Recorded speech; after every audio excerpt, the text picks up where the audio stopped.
Uh, Good, I hope. Just gonna get you set up on the table over here. Today we have Kitty Cat doing a reading, I think. I haven't heard from her this morning, so we'll see. If not, this is gonna be a short life because I gotta be honest. This is my first week back from summer vacation, and I have so much to do around the house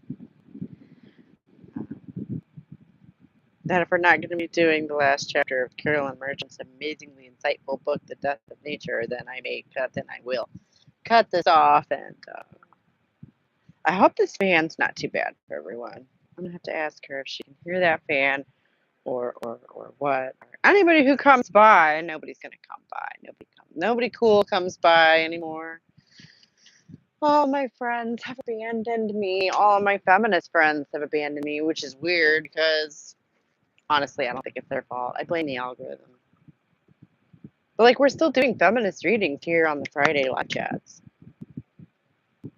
Um, just because I'm not going to comment necessarily on feminist topics in the news anymore does not mean that I don't still feel passionately about these things. You'll have to excuse me. It's allergy season here in Tennessee, and my throat is absolutely killing me. So if my voice sounds a little funny, it's because I'm trying to not lose it. You know, trying to go a little easy on it. But yeah, I'm actually itching to say something about the women's basketball league. But one beast American. Hope you have a good day too. Hey, Kat, how you doing? Hey, I'm doing good. Getting myself set up. There we go. Same. So, how was Excuse your me week? if quiet. Well, that's good. Sometimes that's Yeah, nice. yeah. You have to excuse me if my voice sounds a little funny. My throat hurts because it's allergy season, apparently. Oh, I was just gonna say, excuse me if I sound a little croaky because I've got a swollen lymph node on one side of my neck, Oh no. and it hurts to swallow. Oh yeah, that sounds extremely unpleasant. I'm sorry. Yeah, but it's not too bad right now. So I figured, okay, we can still do this because it's the last chapter, and I wanted to get done. But Thank usually you these so things much. go away if it's a viral like infection or something. Yeah. But I have to see if it like stays and turns into. And it's antibacterial, right? Lymph node, whatever, like a Yikes. bacterial infection. So you have to get antibiotics and stuff. But I think it's getting better. So I figured I'm good to go today. Okay. Well, thank you Yeah. for your service. My goodness. Well, Under I mean, such. I lately it feels like I'm just getting old, I guess, because it feels like there's always something going on, and then I get it fixed, and then there's another thing. Like there's always something with my health, little Oh. thing, all the time. Like every little, like with one thing goes, another thing comes. Like it's like never ending. I don't know. So I figured Well, push past. okay. Good. We're glad to have you. I'm glad to have you. Welcome. Yeah. Yeah. Well, I mean, it's nothing serious. Just like when you get a swollen lymph nodes, right? Like in your neck, or if you have like say tonsillitis or strep throat. It's basically I the same guess. thing without having, being sick. No, yeah. It sounds painful, like uncomfortable, and especially maybe while you're talking. So, I Yeah. appreciate your It's not that sacrifice bad. for Like the I said, it's cause. not that bad today. It was I think like the second day it started to act up, but that Yeah. was like a few days ago. So Hey, it's, Scott. yeah. I was just complaining how none of the cool people stop by anymore. How you doing? Hey, it's been a while Yeah. It's and you're okay. I at the don't very blame them. last I end blame of the our book algorithm. Hmm? club thingy. You Yeah. came at the very end one. Oh, by the Yeah. way, I said epilogue before, that there's going to be the chapter and epilogue. For some reason, the version of that I have doesn't have an epilogue. Mm. So I don't know if there actually wasn't or if I just imagined it. That's But strange. mine's like an updated version, so it would have, you would think, would have have it, but it doesn't. So maybe I Well, just and it's made that clearly up. like you printed it out, so it's not as if Yeah, it just changed by itself. exactly. So that's Exactly. interesting. Yeah. I've been using the same book the whole time, so maybe I just imagined there was an epilogue, and there really wasn't. So this actually just will absolutely be the last chapter we do, That's because there's super nothing else weird. that comes after this, and we can decide and talk about maybe which we want to do in the future, or right after, or whatever we choose to do. We can discuss that a little bit too if we want. Okay. Because it's not like a huge chapter. Oh wait, no, there's the epilogue. I just missed it. I have it printed, but like I must have missed it. Okay, well, okay, so we should just do the whole thing because like it's a short chapter, or what it looked to be a short chapter, but it's actually chapter 12 and epilogue. Okay. Well, yeah, Scott has it nailed on the head there. Looks like you're talking about ecological imperialism and its impacts on women. Yep. In a nutshell, I think that's about right. Wouldn't you say? Hold on. Looks like you're talking about ecological imperialism and its impacts on. Yeah. And how we got to the situation, right? As well. Yeah. How they rationalized it, really. It's one long list Yeah, of really, the story's rationalizations told to of rationalize it, definitely. rationalizations of And how that connects with rationalizations. women and how they perceive women to be like, exploitable as such nature is to them, right? And how we're more on the lower and rung and kind of like, yeah, been talked about with nature and sort of like accumulated from that. The stories we tell today and how we see both today as, resources to exploit and whatnot. Basically. Yep. Yeah. Woo! And it's this long thing of like turning the tables on us. Yeah. And then you see the like little you see the different ways it contorts throughout the decades, going over and over again until it, accumulates into this mutated monster we have now. Yeah. Right. Yeah. I'm interested, actually, Scott, about. Have you ever read this book? I'd be curious. This one, The Shock of the Anthropocene.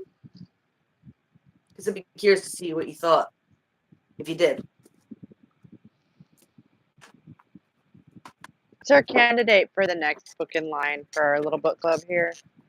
So yeah, I'm sure that will attract many more dedicated viewers. Yeah. Wow. There, he's got a comment there. Yep, it's a book that he's recommending. Maybe he's recommending it. I'm assuming that's what he is doing. The biological sort of expansion of Europe. Yeah.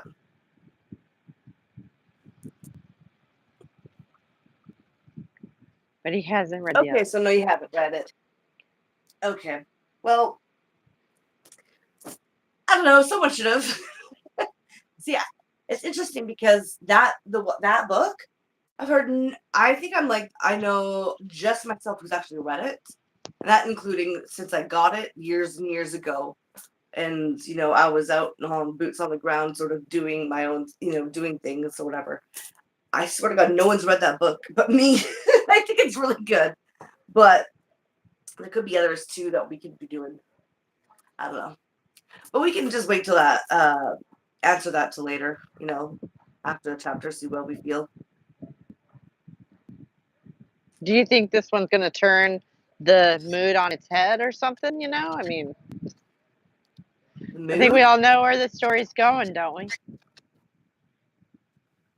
What do you mean? I don't know. You said we don't have to decide till after the last chapter, and I was sort of joking that is this last chapter going to be a totally different tone all of a sudden? Is Oh, it gonna? well, no. Is there a Just give it twist more time ending just to stew coming? over what maybe we want to do. I don't know. I'm just jumping ahead because I'm excited about all the other books we could be delving into. Yeah. And Okay. so I should rein myself back before we do that. I don't know. So No, it's so wonderful how excited you get about books. I love nonfiction, sociopolitical like research. I guess like you could go, I don't know, reading. I don't know. It's like this. I've said this before that I don't read a lot of fiction. It's nonfiction, but it's not like biographies or whatever. It's mostly that shit. It's usually like sociopolitical academic text. Mhm. Literature that way. I'm a big nerd. I No, guess you yeah, could say. respect. Respect. I have read many a psychology textbook, but like it's just been a while since Yeah, the last well, I decade mean, of my life. Oh also my too, God. I never really get to talk about it, right? Because Right. no one that I don't really have a lot of people around me who are into reading that shit. And like people usually just like uh-huh. And then just like they just want me to stop talking about shit. Whatever. Yeah. Well, I I think find these topics very interesting. I just don't have like the focus right now to read these kind of texts myself.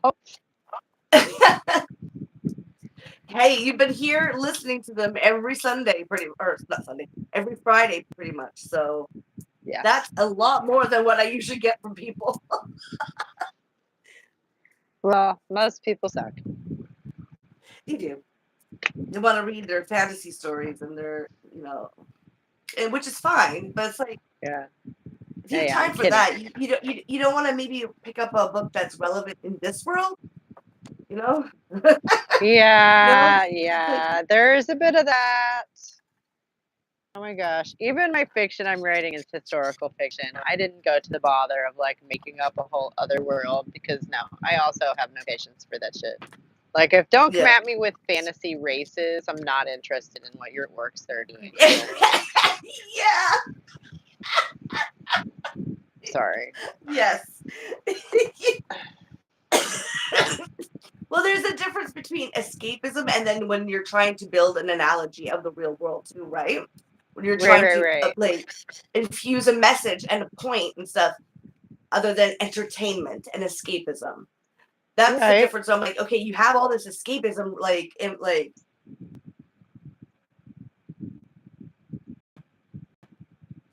time on the real world and the real world problems. Because let me tell you, there's a lot of drama. If you want to see it as like a whole like step back and like sort of be like a fly on the wall, if you want to take it like that, and like look at this world right now, it's more dramatic than you'll fucking find in your goddamn fantasy otherworld books. Like, see it that way, maybe start trying to perceive it to be like that first, and see how we get. Because like it's a lot of shit, and it's real. So yeah, Politics is such a soap opera. What do you need TV for? yeah. Oh god damn it! It did the same thing again. Now it's fucking messed up with the voice or whatever. Oh, so you can't hear me now? I can hear you very quietly. Of course, right? So let me log out, come back, and we'll go right into the thing. Okay. Okay. I'll be right back. Yeah, anyway, so as I was saying, the WNBA, that thing is so incredibly aggravating and ironic and kind of hilarious. Oh my goodness. And I just have to wonder how far are those guys going to have to take that bit they're doing, you know? Okay, I'm back. Hello. I can hear you now. Right. Sounds good. So I just got a quick question for you. What's that? How do you pronounce that name? Leibniz. Leibniz? Thank you. Yep. I hate having to figure out pronouncing names. I swear to God. And I don't mean to correct you ever, but I'm actually super good at that. So if you ever need to know that, you can just. Thank you, because you probably noticed how bad I am at that. Like, Well, and I never mean to like criticize you, you know, like or come across as like I'm criticizing you. No. I right away will be forthright and honest completely. I suck at pronouncing things like old country names that, like, you know, that I haven't heard of before, or any other like actual like names of things that are not English. Or sometimes even in English, but it's like really weird. And I'm really bad at that. And it's, I mean, and the thing is, when I'm reading by myself, it's not that important to know the pronunciation when you're reading in your head. Because you just sort of like, you see that word and you don't need to know the pronunciation because you don't even know how to speak it, because that just seeing that word, you know where you're connecting that with, right? Right. When you're reading out loud, it's I've noticed how badly I stumble over the actual like proper names of things, like Leibniz, right? Leibniz. It's an I. Leibniz. Yeah. See, there we go. Leibniz. Yeah. Okay. Germans. Newton, I can understand Newton. That's an easy one. I like that. But like some of the names, no. I'm bad at that. I'm really bad at that. The pronunciation. Okay. No, Scott. I don't think they actually want to be viewed as women. I think they're trying to make a point. And I'm wondering how far they're going to have to take this bit to make their point, you know? Before somebody in the WNBA has like a wake up moment, you know, like a moment of clarity. It's going to be interesting. I'm a little bit in trouble. Why? With, I don't know if you know the person. I don't. I'm not too familiar with him, but I guess pretty well known. With Carnaval. Anyways, his fan base, I guess. Yeah. Because he released a video about what happened, or like why have moms, like from like Mumsnet and such, have adopted such transphobia and are now like pipelined into the right. And I'm like, it's all your fault. Let me tell you. Because you isolated them. You leftists isolated other leftist females who tried to give you a material analysis on why of women's oppression, how it's materially sex-based. And you threw it away for some guy in panties. That's why. Like, not in such like, vulgar talk, but I gave a big thing, and now a bunch of them are like, yeah, I haven't even looked at it, but I can see from my notifications. They're all like, I'm like, if you're not going to be serious, you say we need to talk about this, then we need to be honest. And if you cannot self-reflect at all, then you're just going to be like chickens running around with your head cuts off. Because seriously, you embrace the objective material analysis for everything else.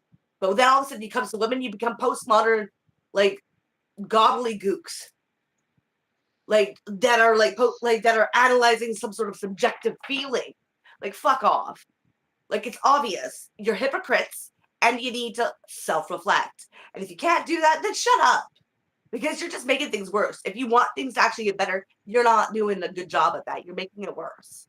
You're just going to funnel more and more and more the more you try to isolate the idea that sex as a class is what women's rights are based upon. Like, that's the material thing, and material exploitative thing is the reproductive sex. That's my new favorite irony.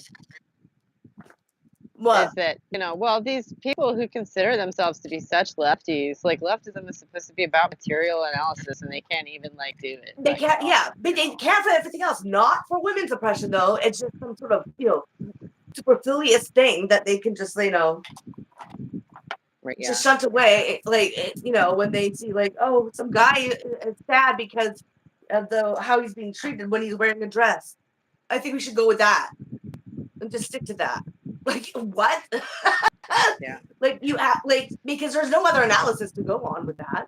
So obviously you just not have looked at women's oppression and all the analytical history about it that has been made by women for centuries.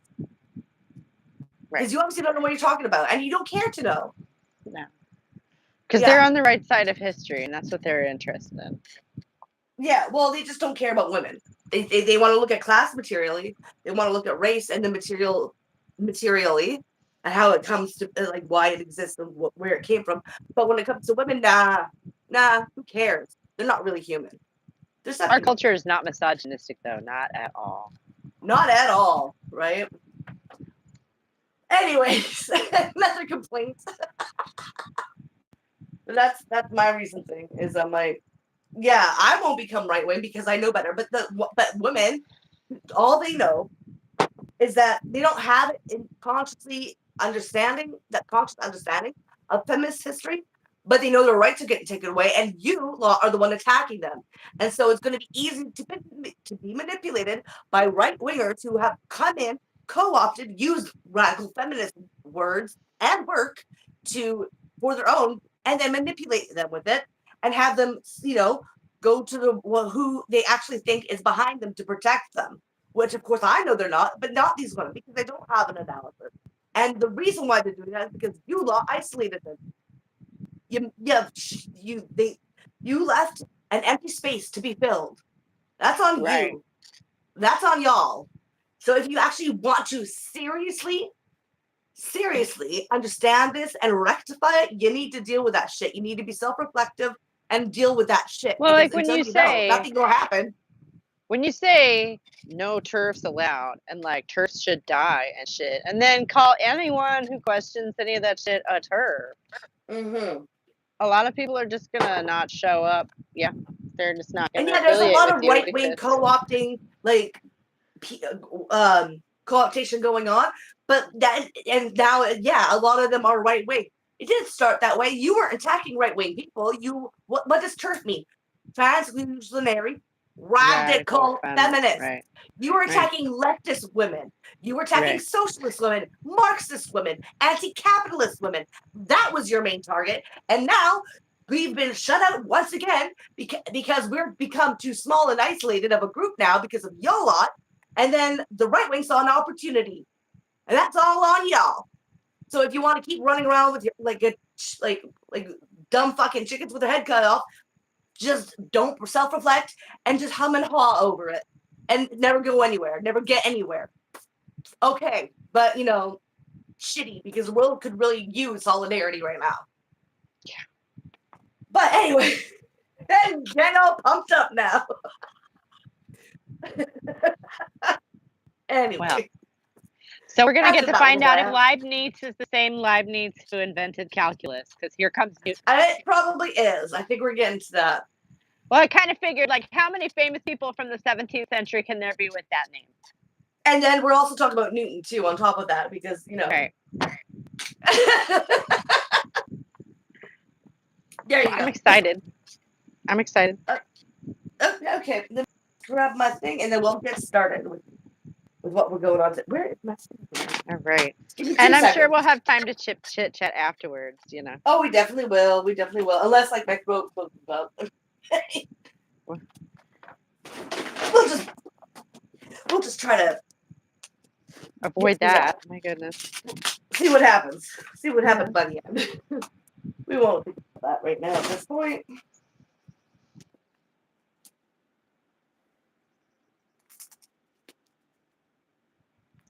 Oh, come on, open up.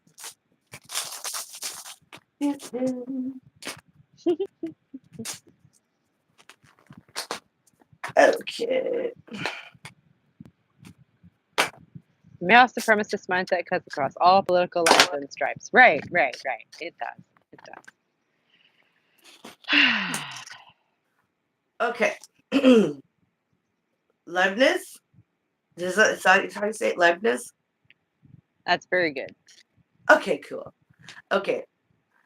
The world in which we live today was bequeathed to us by Isaac Newton and Gottfried Wilhelm von Leibniz. 20th century advances in relativity and quantum theory notwithstanding, our Western common sense reality is the world of classical physics. The legacy left by Newton was the brilliant synthesis of Galilean terrestrial mechanics and Copernican Calperian astronomy. That of Leibniz was dynamics, the foundation for Oh, the general wow. law of conservation and energy. Threw them all at you at the beginning. Yeah. Very good. Oh my god. Both contributions are fundamental in generality. They describe and extend over the entire universe. Classical physics and its philosophy structure our consciousness to believe in the world composed of atomic parts of inert bodies moving with uniform velocity unless forced by another body to deviate from their straight line path, of objects seen by reflected light of varying frequencies, and of matter and motion responsible for all the rich variations in color, sounds, smells, tastes, and touches we cherish as human beings. In our daily lives, most of us accept these teachings as givens without much critical reflection on their origins or associated values. To Newton, Leibniz, and their followers, however, the situation was not so straightforward. They saw their mechanics, their philosophies, and their own beliefs about God and nature as deeply divergent from each other. Mm. The problem that the mechanization of the world raised for the generation after Descartes and Hobbes was the very issue of the death of nature. If the ultimate principles were matter and motion, as they were for the first generation of mechanics, or even matter, motion, and void space, and force as they became for Newton, this left unresolved the central issue of explaining the motion of life forms in a dead cosmos. Like many others, Newton was not satisfied with Descartes' dualistic solution, which reduced the human being to a ghost in the machine, whose mind could change the direction but not initiate bodily motion, and categorized animals as mere beast machines. Hobbes' monistic materialism, which further reduced the will and mind to material motion, raised the specter of atheism. Nor, like the Cambridge Platonists who had schooled him, could Newton entertain the pantheistic assumption that God was immanent in matter, together with its associated radical intellectual and social implications. He specifically argued against this position in his queries to the Latin edition of Optics in 1706. Quote, and yet we are not to consider the world as the body of God, or the several parts thereof as the parts of God. End quote. God was neither a living animal writ large, nor the soul of the world. Yet, as the most powerful synthesis of the new mechanical philosophy, Newton's Philosophiae Naturalis Principia Mathematica, or the Mathematical Principles of Natural Philosophy, published in 1687, epitomized the dead world resulting from mechanism. Throughout the complex evolution of his thought, Newton clung tenaciously to the distinguishing feature of mechanism, the dualism between the passivity of matter and the externality of force and activity. But he refined his ontology in significant ways. The Principia and Optics transformed the mechanical philosophy into a mechanical science, counterposing a fourfold ontology of matter, motion, force, and void space to the simpler plenum of matter in motion postulated by Descartes and Hobbes. For Descartes, matter had been inert and passive. Bodies continued in a state of rest or motion in a straight line unless acted on by another moving body, and change in motion resulted from contact between bodies.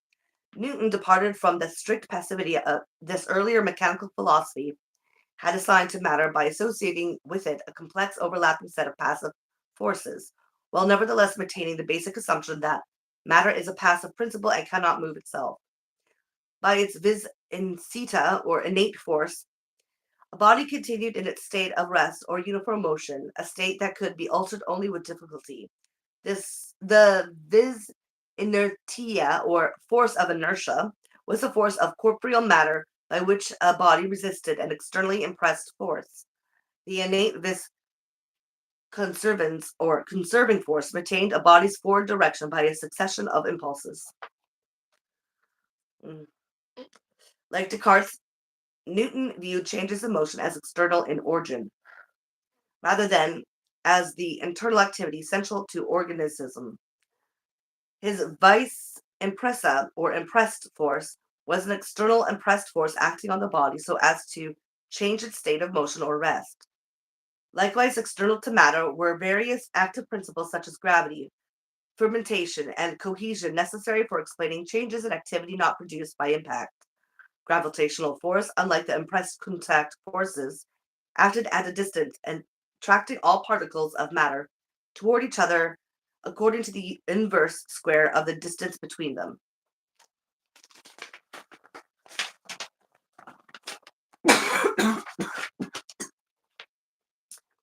Excuse me. The mathematization of the world picture presented in the Principia, based on the dualism between the passivity of matter and the externality of force, epitomized the success of the mechanical analysis of nature. Mechanism eliminated from the description of nature concepts of spatial hierarchy, value, purpose, harmony, quality, and form central to the older organic description of nature, leaving material and efficient causes, matter and force. Motion was not an organic process, but a temporary state of a body's existence relative to the motion or rest of other bodies. The mathematizing tendencies in Newtonian thought, which emphasized not the process of change, but resistance to change, the conversion of a body's motion, and the planets and satellites as ideal spheres and point sources of gravitational force were manifestations of the mechanical philosophers concerned with geometrical idealization, stability, structure, being, and identity, rather than organic flux, change, becoming, and process. In mechanism, the primacy of process was thus superseded by the stability of structure.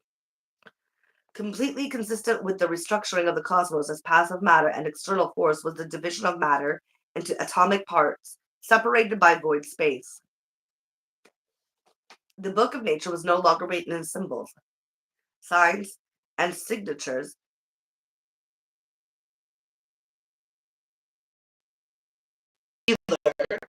Characters.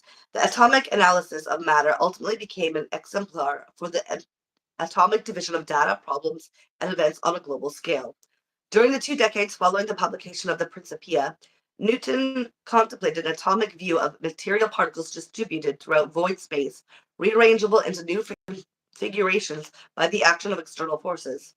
The 1706 edition of the Optics elaborated the structure of matter as hard atoms. Quote, God in the beginning formed matter in solid, massy, hard, impenetrable, movable particles of such sizes and figures, and with such other properties, and in such proportion to space, as most conduced to the end for which he formed them, and that these primitive particles, being solids, are incomparably harder than any porous bodies compounded of them, even so very hard as never to wear or break in pieces, no ordinary powder being able to divide what God himself made one in the first creation, and therefore that nature may be lasting. The changes of corporeal things are to be placed only in the various separations and new associations of motion of these permanent particles. End quote.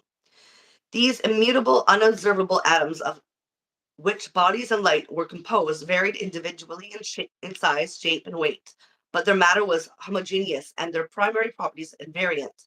Extension, shape, solidity, and inertial mass were the primary or universal qualities possessed by all bodies. Secondary qualities, color, taste, sound, smell, and touch, unique to individual bodies, were produced by the separation, association, and motion of the ultimate atomic constituents. All observable compound bodies were of several orders of composition. Thus, primary atoms of different shapes and sizes united together to form first composition particles such as gold or silver. The first composition particles combined to form gold of the second and higher composition subject to chemical reactions and transmutations from which the first composition particles could be recovered. Newton's speculations on atomic structure, as presented in the 1713 edition of the Principia and the queries to the 1706 and 1717 editions of the Optics, became a foundation for 18th century experimental philosophers who wished to complete the task of reducing known phenomena to simple laws which, like the law of gravitation, would quantify other mechanical, chemical, electrical, and thermal observations. Additionally, the laws of Newton's mechanical system of the world, predicting the ordered motions of both terrestrial and celestial bodies, served as a cosmological exemplar for political and in English. Published during the Restoration period following the turmoil of the English Civil War, the Principia added the latitudinarian cause for order and moderation in religious and political affairs. Moreover, its conceptual framework, emphasizing external force and passive matter divided into rearrangeable components, could provide a subtle a subtle sanction for the domination and manipulation of nature necessary to progressive economic development. If eventually the religious framework providing for God's consent, care, and for the attainment of human grace were removed, as it was in the 18th century, the possibilities for intellectual arrogance toward nature would be strengthened. Leibniz, likewise, developed a mechanical philosophy of nature as one component of his thought. His world of corporeal phenomena, governed by efficient causes and mechanical laws, imposed initially by a rational creator like Newtonian mechanics, held implications for the rational management of nature, from which human progress would result. Leibniz's dynamics, developed during the years 1686 to 1695, defined the force of a body in motion to be the product of its quantity of matter and the distance through which it fell under acceleration. This living force, or vis viva, or mv2, or mass times velocity squared, now as 1/2 mv2, called kinetic energy, was conserved in all.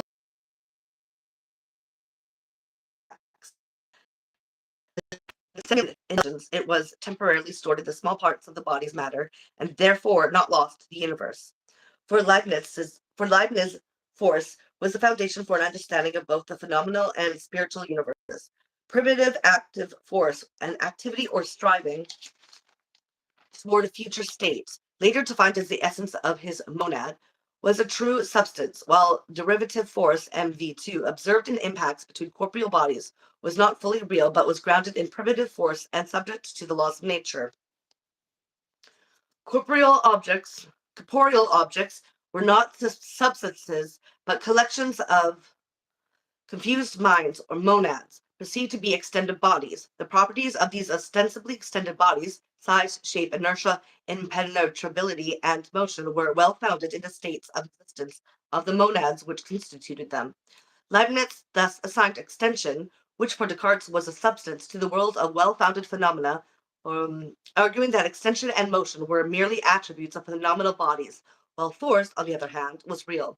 Inertness or passivity, an essential property of matter for Descartes and Newton, was for Leibniz simply an expression of the limitation placed on the monad because of the accommodation of its life to the unfolding lives and activities of all the other monads. Mechanical phenomena obeyed the laws of efficient causation, whereas monads, or true substances, were governed by final causes.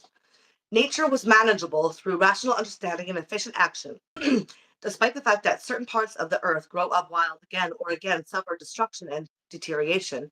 Nevertheless, eventually the entire globe would be brought into cultivation and assume a garden-like character. Quote, "It is thus that even now a great part of our earth has received cultivation and will receive more and more." End quote. Leibniz's optimism over the progress of human civilization and the eternal development of the universe as a whole guided the philosophies of the 18th century Enlightenment. Quote, "In addition to the general beauty and perfection of the works of God," he wrote, "we must recognize a certain perpetual and very free progress of the whole universe, such that it advances always to still greater improvement." End quote. Some commentators have found Leibnizian philosophy, with its emphasis on self-contained independence, internal development, and progress, a justification for laissez-faire capitalism. Leibniz applied his interest in a universal logical language and mathematical method to practical inventions, which would foster the capitalist spirit. His design for a calculating machine, which he called a living bank clerk, would, he believed, be useful in business, surveying, military affairs, and astronomy. He worked on a new kind of pump that could be used to remove water from the Harz mines in Germany. He designed catoptic tubes of mirrors and perspective lenses to improve the science of optics, and a submarine to aid in navigating through storms, dangerous seas, and naval combats. While the mechanical analysis of nature was an important component in the systems of both Leibniz and Newton, their views about God's role in the mechanical universe and the fundamental nature of reality were very different. For Leibniz, only the phenomenal world was mechanical. The real world of substance was organic. The conflict between Leibniz and Newton in their famous debates of 1716 was in actuality a conflict over the concepts of God matter, and nature, underlining the organic and mechanical tradition. The issue that stimulated the debate was the character of God's role in a clock-like mechanical universe that operated according to the mathematical laws of nature. Was God a rational creator who constructed a perfectly operating and well-maintained machine? Or did the machine require his intervention and care to avoid decay and ultimate breakdown? Leibniz considered the necessity of God's intervention in the machine of the universe to be a limitation on his wisdom and foresight. Newton and his spokesperson, theologian Samuel Clarke, argued that God's glory and power were manifested in his providential care and interposition. The world as Newton and Clarke viewed it could have been a different world, for it depended on the free exercise of God's will to continually sustain its existence. For Leibniz, however, a world created by God's will without his logic might have resulted in an ill-constructed inferior world. The existing world must be consistent with the principle of non-contradiction. Its beings must exhibit nothing mutually destructive or incompatible. Because God operated rationally within the laws of logic in creating it, this world was the best of all possible worlds.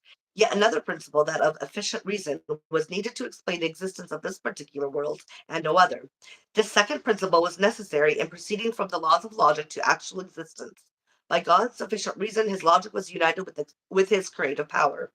The distinction between these concepts of God, stressing either his reason or his power, was related to the issue of the organic eminence of divine law within nature versus God's imposition of natural laws on the creation, and to the difference between the older view that nature was an intelligent organism and the newer scientific view of the world as a machine. In the Greek organic analogy, the natural world rationally ordered its own movements according to eminent laws, whereas the mechanical view held the world to be devoid of life and intelligence. Hence, its motions were regular and imposed from outside in the form of natural laws. Thomas Aquinas, fusing the Greek idea of the rationality inherent in nature with the Christian concept of a creator, had held a quasi-eminentist view of natural law, whereas eminent law goes back to the Stoic view of nature. Hold on. Construction outside. Okay.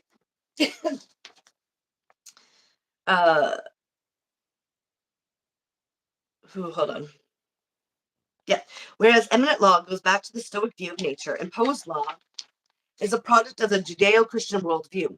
Many Protestants during the Reformation adopted this Judaic conception of the imposition of God's will and law on the creation. The Judeo-Christian stress on the immediacy of God's will and power was closely related to the sense of power over nature that was growing as active daily life became increasingly organized around the power of machine technology.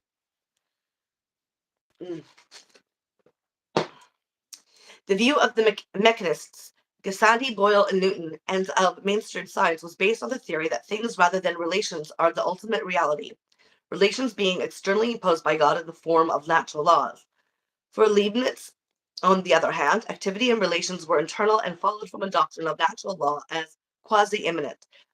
The relationship between the inherent activity of the monad and the eminence of divine law is summed up in his essay on nature itself, published in 1698. Quote, primary matter is merely passive but not a complete substance. There must be added to it a soul, or primitive force of action, which is itself the inherent law impressed upon it by divine command. End quote. Although God initially impresses the laws of nature on the universe, these laws are manifested in the inherent internal development of the stimulus states of all the monads and in their intrinsic mutual relations. Leibniz sharply delineated the difference between his own interpretation of nature and that of Boyle's follower, mechanist Christopher Sturm, who held a doctrine of the external imposition of law and of external relations.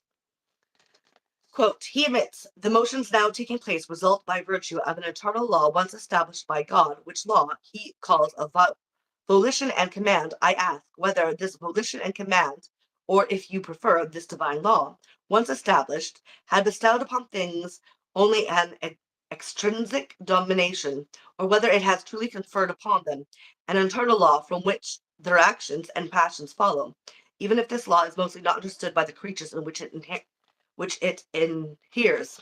End quote. For Leibniz, the world of substance was really organic. Every being in the universe, from living animals down to the simple monad, was alive or composed of living parts. Quote, there Thus, there is nothing fallow, sterile, or dead in the universe. No chaos, no confusions, save in appearance. End quote. Monads as individual vital substances were characterized by an internal principle of change or striving. Each has a perception which is raised or diminished. The monads act only from within, as their own internal lives or perceptions unfold. They are all created together in the beginning and annihilated together in the end. They cannot die or be born naturally. They are impermeable to natural influence. For, quote, they have no windows through which anything can enter or depart, end quote.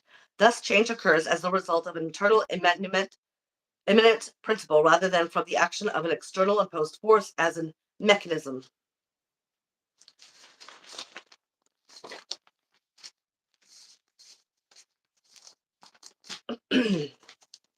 Leibniz stressed the idea of a life and perception permeating all things. The main distinction between his philosophy and that of the mechanists lay in the idea that substance was life, not dead matter. He criticized the, quote, advocates of the new philosophy for maintaining the inertness and deadness of things, end quote, as he had once written to Jansenist theologian Antonian Arnaults, quote, all matter must be full of animated or at least living substances, end quote. Like the elements of Paracelsus and the seeds of the elder Van Helmont, the actions of the Leibnizian monads exist in a continual state of mutual harmony. Relations among the internal states of monadic lives constitute the laws of nature. The overall result is a consensus of individual actions producing that which is best for the whole and the maximization of perfection in the world. Each monad mirrors the universe in its own way, its life unfolding simultaneously with the lives of all the other monads in a established harmony. Leibniz's dynamic vitalism was thus in direct opposition to the death of nature. In this vitalistic component of his later thought, we find an organic orientation which, like the vitalism of his predecessors, in its reverse for the pervasive life of the cosmos, can be construed as anti-exploitative. Normative constraints are contained within the framework and imposed by it. His principle of self-contained eternal development, central to the organic worldview, sharply contrasted with the mechanistic theory that change is reactive, the product of external influences on a passive entity. Like Leibniz, Newton was deeply concerned about the problem of organic life raised by the mechanization of the cosmos. Although his system of the world was to become the mechanistic model for the future, he privately believed it to be, at best, a partial truth. The mechanical laws of passive matter, as set out in the Principia, were insufficient to explain the laws and causes of vital life and violent actions. Newton addressed this issue in his published queries to the optics and in various unpublished drafts of queries prepared for the 1706 and 1717 editions. In Query 23 of the 1706 edition, he wrote, quote, the vis inertia is a passive principle by which bodies persist in their motion or rest, receive motion in proportion to the force oppressing it, and resist as much as they are resisted. By this principle alone, there never could have been any motion in the world. Some other principle was necessary for putting bodies into motion, and now they are in motion. Some other principle is necessary for conserving the motion. End quote. But in unpublished variants to the queries, he was even more adamant about the inadequacies of the laws of motion of passive matter for explaining the origin of new and vital motions. Quotes. If you think that the vis inertia is sufficient for conserving motion, pray tell me the experiments from whence you gather thy conclusion. Do you learn by any experiment that the beating of a heart gives no new motion to the blood, that the explosion of gunpowder gives no new motion to a bullet, or that a man by his will can give no new motion to his body? Do you learn by experiments that the beating of your heart takes away as much motion from something else as it gives to the blood, or that explosion takes away as much motion from something else as it gives to a bullet, or that a man by his will takes away as much motion from something else as he gives to his body? And so tell me your experiments. If not, your opinion is precarious. Reasoning without experience is very slippery. End quote. Well, that's something. Mm. A mode for God's continued action and providential care was essential in a clock-like mechanical universe seemingly governed only by the laws of passive matter. God's recruitment of new motion and his renewal of the activity of the cosmos was necessary because decay in the world system was evident. Periodic repair of the frame of nature and the continual replenishment of its vital motions were needed. Newton, deeply troubled over the inadequacy of his own analysis of the laws of mechanics for explaining life and will, looked to older traditions for answers to these fundamental questions. His clandestine interest in alchemy and in the secrets of the ancient kingdoms had been, in part, a search for clues to more general laws governing living as well as mechanical systems. In an unpublished manuscript about 1674 of nature's obvious laws and processes in vegetation, possibly inspired by the interest in vegetative principles among the Cambridge Platonists, he inquired about the action of a latent vegetative spirit produced in fermentation. Quote, "No spirit," he wrote, "searches bodies so subtly, piercingly, and quickly as does the vegetable spirit. The earth resembles a great animal, or rather inanimate vegetable, which draws an ethereal breath for its daily refreshment and vital ferment, it transpires again with gross exhalations, and according to the condition of all other things living, ought to have its times of beginning, youth, old age, and perishing. The vegetative spirit produced in fermentation is nature's universal agent, her secret fire, the only ferment and principle of all vegetation." End quote. Fermentations and mineral dissolutions on the earth continually produced a large quantity of gentile air that rose and bowed up to the clouds, ascending into the ethereal regions. There, the air crowded the ether, forcing it to descend towards the earth, causing gravitation and creating a circulation, very agreeable to nature's proceedings. The ether was the carrier of the vital vegetable spirit, and bodies breathed in both of them together. Quote, "Note that 'tis more probable than the ether is but a vehicle to some more active spirit. The bodies may be concreted of both together. They may imbibe either ether as well as air in generation, and in that ether the spirit is entangled." End quote. Oh, come on. The life of all matter depended on a gentle heat in order to produce life. Its withdrawal resulted in death. The continual source of new life was therefore to be found in fresh fermentation. While the mechanical changes of gross corpuscles accounted for the sensible qualities of things, the subtle secret workings of nature took place by means of the vegetative spirit produced in fermentation. An exceeding subtle and unimaginably small portion of matter diffused through the mass, which, if it were separated, there would remain but a dead and inactive earth. He's right. By the way, he's right. Hold on. Well, they're Just give not me 2 wrong seconds. all the time. What? They're not wrong What was all the that? time. Or just that these Not all the time. weirdo. Yeah, not all the time. Well, what he's saying, basically, that that living things can be like become inactive. It can become dead. It's essentially what mechanists seem to fail to understand is that you can't organize everything. Like things become dead matter that you are actually like using to create this sort of garden utopia that they like to, like they can cultivate the world into their own image.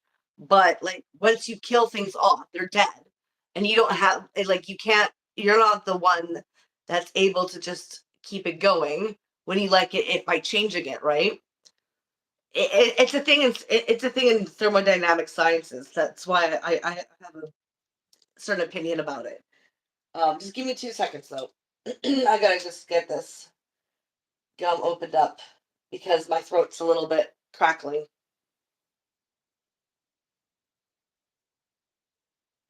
Do what you got to do.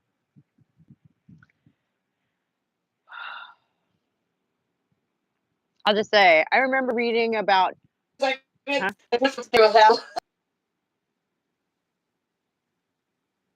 What? About what? Sorry, I didn't hear you. You remembered reading about what? Monism or whatever you call it, like years and years ago. And I Monad? know, yeah, but like the philosophy is called, it's like a metaphysics, right? And it's Yeah, called yeah, it is. monism or whatever. And I'm just like, so the Monadism. big moan, right? So the big monad, which means one, has a bunch of Yeah, little monads. So right there, like the name itself has already lost me. yeah. No, There's I now know. many, not one. There's no longer one. Now there are many. But he's like kind of talking about cells. It's like metaphysical cells. It's like cell science. If it was Yeah, metaphysics. that It's is just I weird. don't understand where he gets to where Well, I he's think getting, it's an but like I mean, intuition, wrong you know, formula, because but he was he a kind of brilliant. gets an understanding, right? But to have that understanding, you need to question God. Just Well, I question feel like if someone fucking could have God. handed him, I feel like if someone could have handed him a microscope, he would have been like, "Oh, that's what I was thinking of." You know, like I feel like he had this intuition of like cells and stuff, and Yeah, like applied yeah, it to yeah, like the framework that he had. You know, that's the feeling yeah. I get from it Like anyway. yeah, exactly. Like I said, it's like he kind of subscribed to the wrong formula, but got sort of the right answer. Right, right, because he was very smart and had, you know, Yeah. a couple of variables I think just through intuition that most people didn't. But Well, the nobody reason knows why they didn't everything. is because they weren't looking for actual answers. They were just looking for reasoning to exploit. Well, Like, yeah. so there's, yeah, that might be the deciding factor. Okay, let's see. The Getting actual back to the inquisitive spirit. topic. Okay, so where was I? Where was I? Do, do, do, do, do. Here we go. The life of all matter depended on the gentle heat in order to produce life. Its withdrawal resulted in death. The continual source of new life was therefore to be found in fresh fermentation, while the mechanical changes of gross corpuscles accounted for the sensible qualities of things. The subtle secret workings of nature took place by means of vegetative spirit produced in fermentation. I think we've already went through this. Yeah. Okay. Sorry, that's a repeat. Okay. Why did Newton attribute such importance to the conception of fermentation? Fermentation had a long and clear historical connection with motion and activity and could be viewed as a source of violent change. From a political standpoint, a ferment carried the connotation of agitation, the inflaming and fermenting of passions and tumult. A ferment could, quote, work up to foam and threat the government, end quote. And alchemy and chemistry changes in the properties of metals were thought to be produced by a ferment operating within them. The action of yeast on dough and the brewing of beer produced an internal commotion and effervescence. All were examples of new motions generated in both living and non-living things. Newton, at work on his queries in the optics in the early 1700s, still presumed these violent motions resulted from fermentation to be operative in cosmic chemical processes. The fermentation of sulfurous steams with minerals deep within the bowels of the earth and pent up in subterraneous caverns burst the caverns with great shaking of the earth, generating tempests and hurricanes, landslides, and boiling seas. In the air, fermentation causes lightning, thunder, and fiery meteors. But fermentation was not only an important cause of violent cosmic motions resulting from chemical reactions, it was also a cause of the life motions of animals and vegetables. It was responsible for, quote, the beating of the heart by means of respiration and of perpetual motion and heat. Without fermentation as an active principle, all petrifaction, generation, vegetation, and life would cease. The draft queries also show how thoroughly Newton was convinced of the pervasiveness of vital life in animal, vegetable, and mineral matter.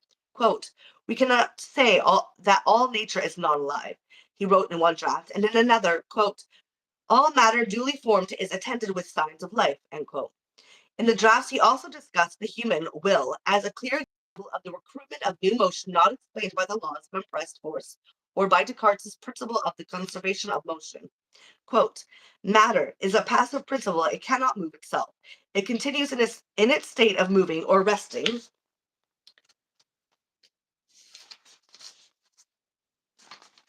unless disturbed. It receives motion proportional to the force impressing it and resists as much as it is resisted. There are passive laws, and to affirm that there are no others is to speak against experience, for we find in ourselves a power of moving our bodies by our thought. Life and will are active principles by which we move our bodies, and thence arise other laws of motion unknown to us. End quote. Newton's answer to the problem of the revitalization of the cosmos was to replenish its motion through active principles such as gravity and fermentation. Quote, seeing the variety of motion which we find in the world is always decreasing, there is a necessity of conserving and recruiting it by active principles, such as are the cause of gravity, by which their motions in their orbs, and bodies acquire great motion in falling, and the cause of fermentation, by which the heart and blood of animals are kept in perpetual motion and heat. For we meet with very little motion in the world, besides what is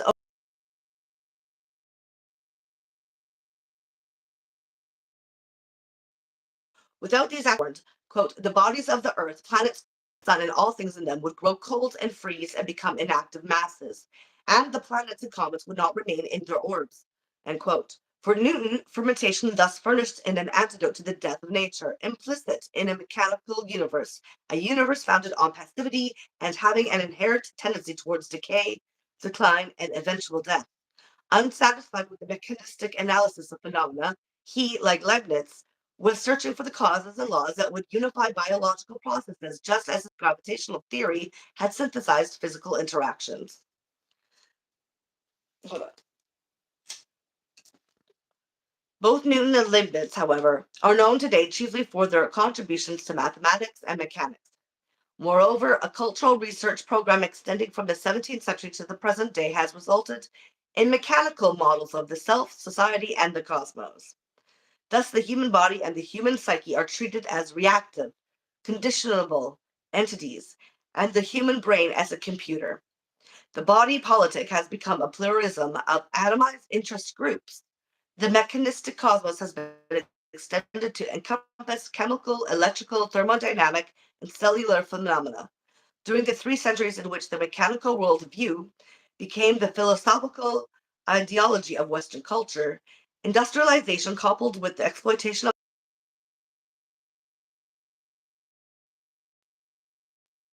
education through common sense, empirical philosophy, and natural religion, and through the spread of scientific rationalizing tendencies to manufacturing, government, bureaucracies, and medical and legal systems, the mechanical science, method, and philosophy created in the 17th century have gradually become institutionalized as a form of life in the Western world. Imagine that. We'll just take what we want from him and then, silence the rest of his, inquiries. Yeah, because that was the goal. Yay, right? Between 1500 and 1700, an incredible transformation took place. A natural point of view about the world in which bodies did not move unless activated, either by an inherent organic mover or a contrary to nature and superimposed force, was replaced by a non-natural, non-experimental law that bodies move uniformly unless hindered. The natural perception of a geocentric Earth in a finite cosmos was superseded by the non-natural common sense fact of a heliocentric infinite universe.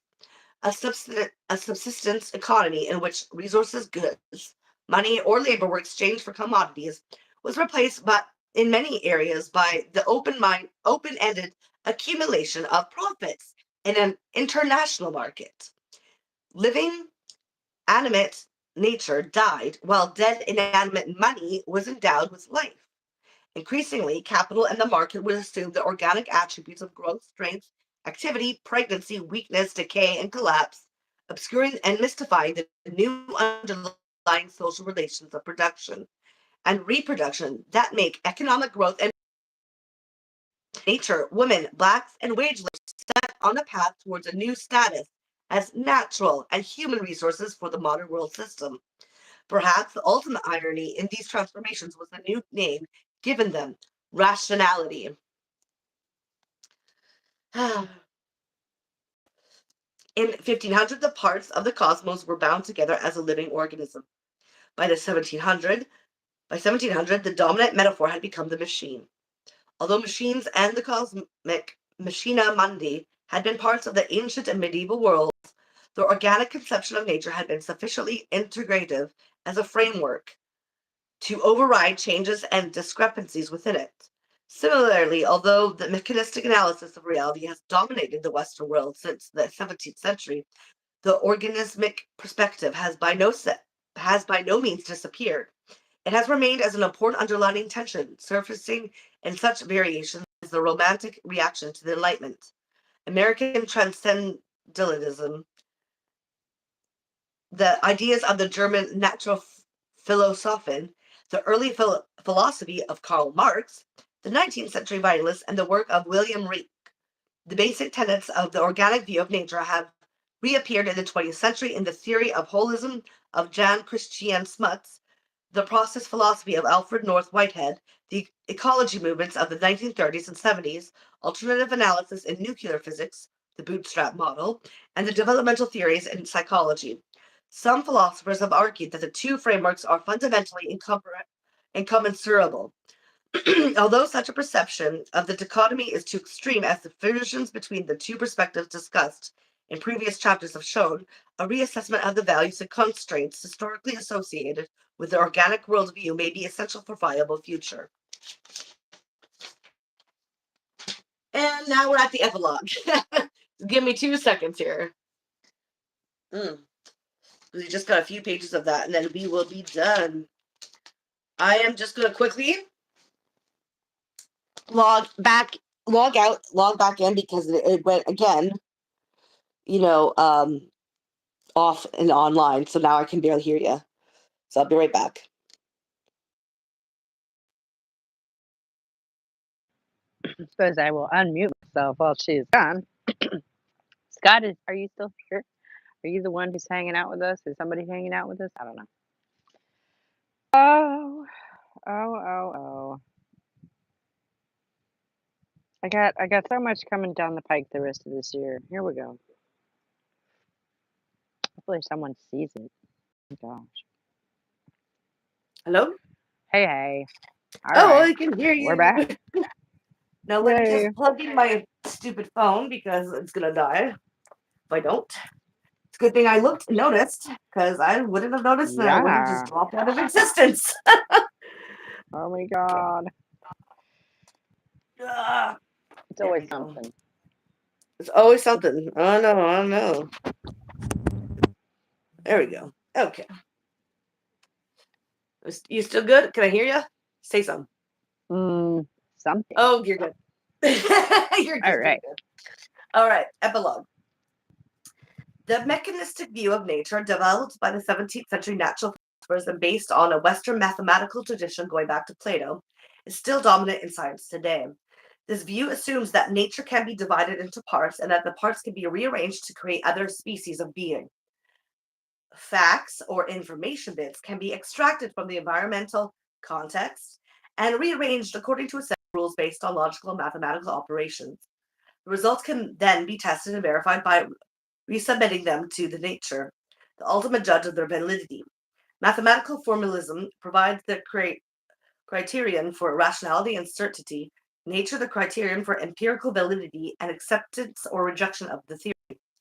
The work of historians and philosophers of science notwithstanding, it is widely assumed by the scientific community that modern science is objective, value-free, and context-free knowledge of the external world. To the extent to which the sciences can be reduced to this mechanistic mathematical model, the more legitimate they become as sciences. Thus, the reductionist hierarchy of the validity of the sciences, first proposed in this 19th century by French positivist philosopher Auguste Comte, is still widely assumed by intellectuals, the most mathematical and highly theoretical sciences occupying the most revered position. The mechanistic approach to nature is as fundamental to the 20th century revolution in physics as it was to classical Newtonian science, culminating in the 19th century unification of mechanics, thermodynamics, and electromagnetic theory. 20th century physics still views the world in terms of fundamental particles: electrons, protons, neutrons, mesons, muons, pions, tau, thetas, sigmas, pies, sorry, not piss, and so on.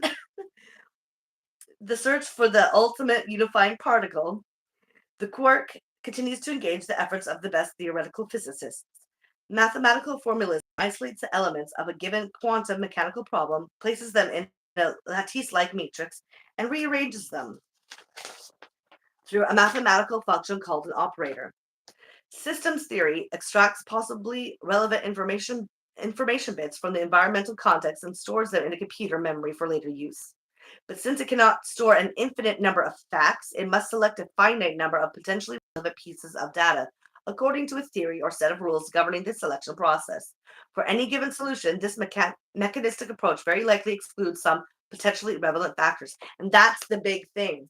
And that's what I've noticed when studying thermodynamics, by the way, is that there's a lot that goes into like how it is made habitable planet, and what they do is they take parts of it and like excluding from each other, and then think they can calculate it by like putting it all information in a computer, and then it can give you a relative prediction.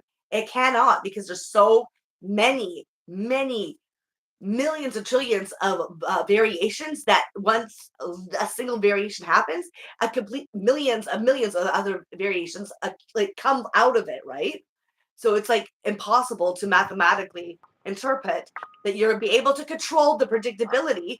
If you do one thing, that it's going to cause another thing. You're not going to be able to predict that, right? Because why do people understand this when it comes to Spider-Man? I swear to God. I hear one more multiverse story. I swear to God.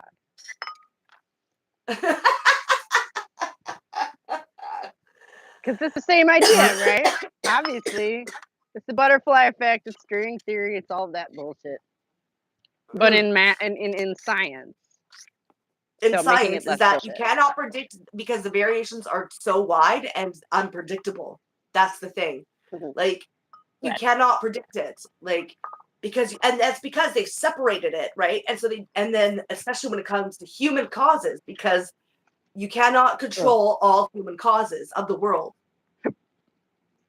That's what they want. What? You can't control everyone on Earth? You can't control everyone on Earth? Because no one succeeded one person doing one little thing will cause those different variations to apply into a million other ones. So like it branches out. So it really does branch when it comes to thermodynamics.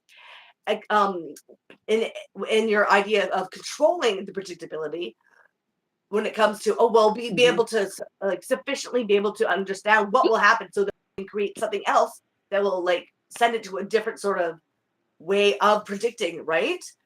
So that they would have harmful, like they can like control it and relieve themselves from any consequence and harm. The thing is, you cannot predict it to that degree, but on a general level, we can predict that if you don't separate them and we understand what the cause of your effects that you're putting towards the system is going to create, which is a dead Earth. But anyways, that goes into thermodynamics, and I have to explain that, and that will take way too long, so I'll just shut up and stop ranting about it and keep going. This isn't the thermodynamics show, but thank you for the yes. Well, it's just because like even when I read thermodynamic sciences and stuff like that, they're trying to they separate them and then try to predict. Oh, well, we can understand about this because we know about this, and it's like, well, no, because you're not taking into the fact all the variations. Like it's very like you have to like take with a pinch of salt the interpreting their predictability, of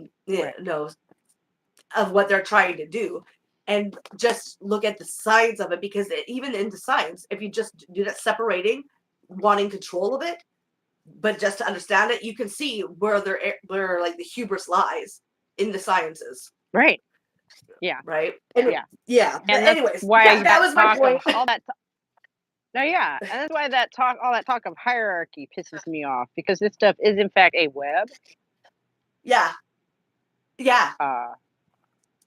Exactly. That's exactly the thing. It's a web, and they're trying to have it formed into a hierarchy where they control the hierarchy and are on top. You're not Right. God. Because if you control the top, then you control all the rest of it, and it makes it look easy.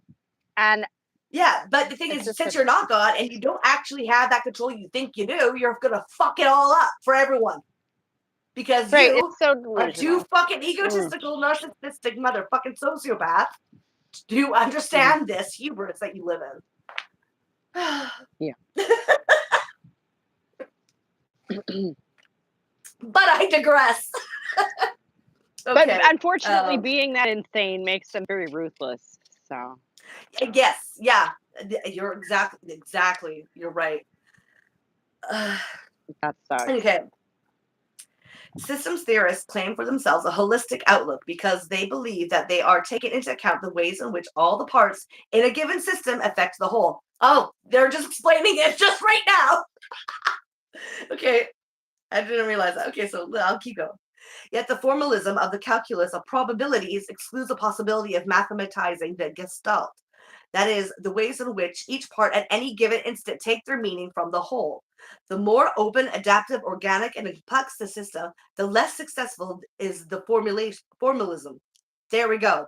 It is most successful when applied to closed, artificial, precisely defined, relatively simple systems. Mechanistic assumptions about nature push us increasingly in the direction of artificial environments, mechanized control over more and more aspects of human life, and a loss of the quality of life itself. In the social sphere, the mechanistic model helps to guide technological and industrial development. The Technological Society by Jacques Ellul discussed the techniques of economics and the mechanistic organization of specialities inherent in and entailed by the machines and mathematical methods themselves. The calculating machine, punch card machine, microfilm, and computer transform statistical methods and administrative organization into specialized agencies centered around one or more statistical categories. Econometric models, stochastics are used to operate on statistical data in order to analyze, compare, and predict. In social applications, attempts to predict public reaction through the calculus of probabilities may make a public informed of its confirmation to a trend act in the inverse manner. Quote, but the public, by so reacting, falls under the influence of a new prediction which is completely determinable. It must be assumed, however, that one remains within the framework of rational behavior. The system works all the better when it deals with the people who are better integrated into the mass, whose consciousness is partially paralyzed, who lend themselves willingly to statistical observations and systematization. End quote. Such attempts to reduce human behavior to statistical probabilities and to the condition it by such psychological techniques as those developed by B.F. Skinner are manifestations of the pervasiveness of the mechanistic mode of thought developed by the 17th century scientists. Oh, I hate B.F. Skinner. Oh, I hate him. The behaviorists, right? Anyways, holism was proposed as a philosophical alternative to mechanism by J.C. Smuts in his book Holism and Evolution, published in 1926, in which he attempted to define the essential characteristics of holism and to differentiate it from 19th century mechanism. He attempts to show that, quote, taking a plant or animal as a type of whole, we notice the fundamental holistic characters as a unity of parts, which is so close and intense as to be more than a sum of its parts, which not only gives a particular conformation or structure to the parts, but so relates and determines them to their synthesis, that their functions are altered.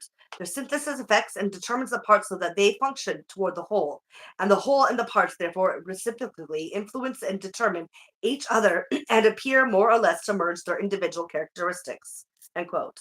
Smuts saw a continuum of relationships among parts from simple physical mixtures and chemical compounds to organisms and minds in which the unity among parts was affected and changed by the synthesis. Quote, holism is a process of creative synthesis. The resulting wholes are not static, but dynamic, evolutionary, creative. The explanation of nature can therefore not be purely mechanical. In the mechanistic concept of nature, it has its place and justification only in the wider setting of holism. End quote. The most important example of holism today is provided by the science of ecology. Although ecology is relatively new science, its philosophy of nature holism is not. Historically, holistic presuppositions about nature have been assumed by communities of people who have succeeded in living in equilibrium with their environments. The idea of cyclical processes, of the interconnectedness of all things, and the assumption that nature is active and alive are fundamental to the history of human thought. No element of an interlocking cycle can be removed without the collapse of the cycle. The parts themselves thus take their meaning from the whole. Each particular part is defined by and dependent on the total context. The cycle itself is a dynamic, interactive relationship of all its parts. And process is a dialectical relation between part and whole. Ecology necessarily must consider the complexities and totality. It cannot isolate the parts into simplified systems that can be studied in laboratory, because such isolation distorts the whole. External forces and stresses on a balanced ecosystem, whether natural or man-made, can make some parts of the cycle act faster than the system's own natural oscillations. Depending on the strength of the external disturbance, the metabolic and reproductive reaction rates of the slowest part of the cycle, and the complexity of the system, it may or may not be able to absorb the stresses without collapsing. At various times in history, civilizations which have put too much external stress on their environments have caused long-term or irrevocable alterations. True. By pointing up to the And essential role. like it's so What? Sorry, what? it just seems like it should be so obvious. It You know, is that it's so obvious, and that's what's fucking psycho about all this shit, is seeing yeah. I how guess that's obvious what this she's is, saying, right? and then completely like they've got to be ignoring it completely just because it doesn't build in a framework, so they do not accept it. But that just because you don't want to accept it and don't accept it doesn't mean it's going to just go along with how the psychopath's fucking whim.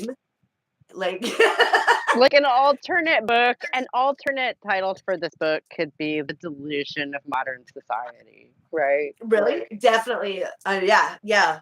Well, this is why complaints, especially when it comes to environmentalists. Oh, coal and gasoline, coal and gasoline, coal and gasoline.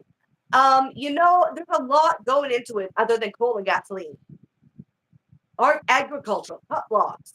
Like, there's more things than just coal and gasoline that the reason why the environment is the way that it is now. A lot more. So just focusing on one part, one minuscule part, because it's so like deep sea, like the whole trudging of the deep sea ocean, like everything is what's happened, and the waste products, everything is contributing, everything that capitalism is like literally necessitated upon. And so if you think you could just be as sustainable capitalism, you're delusional. You haven't thought this through. You're just right. parroting slogans that have been told to you by the people, and usually like organizations who are funded by the people who own you. That's got like that should be right there, like a red flag. But I digress again. I gotta get through this without ranting. Okay. Sorry, I interrupt. Huh? Mm-hmm. Because I interrupted. Okay. Oh yeah, no, it's okay. Where I just gotta look for where it was. Okay. By pointing up to the essential role of every part of an ecosystem, that if one part is removed, the system is weakened and loses stability, ecology has moved in the direction of the leveling of value hierarchies. Each part contributes equal value to the healthy functioning of the whole. All living things, as integral parts of a valuable ecosystem, thus have rights.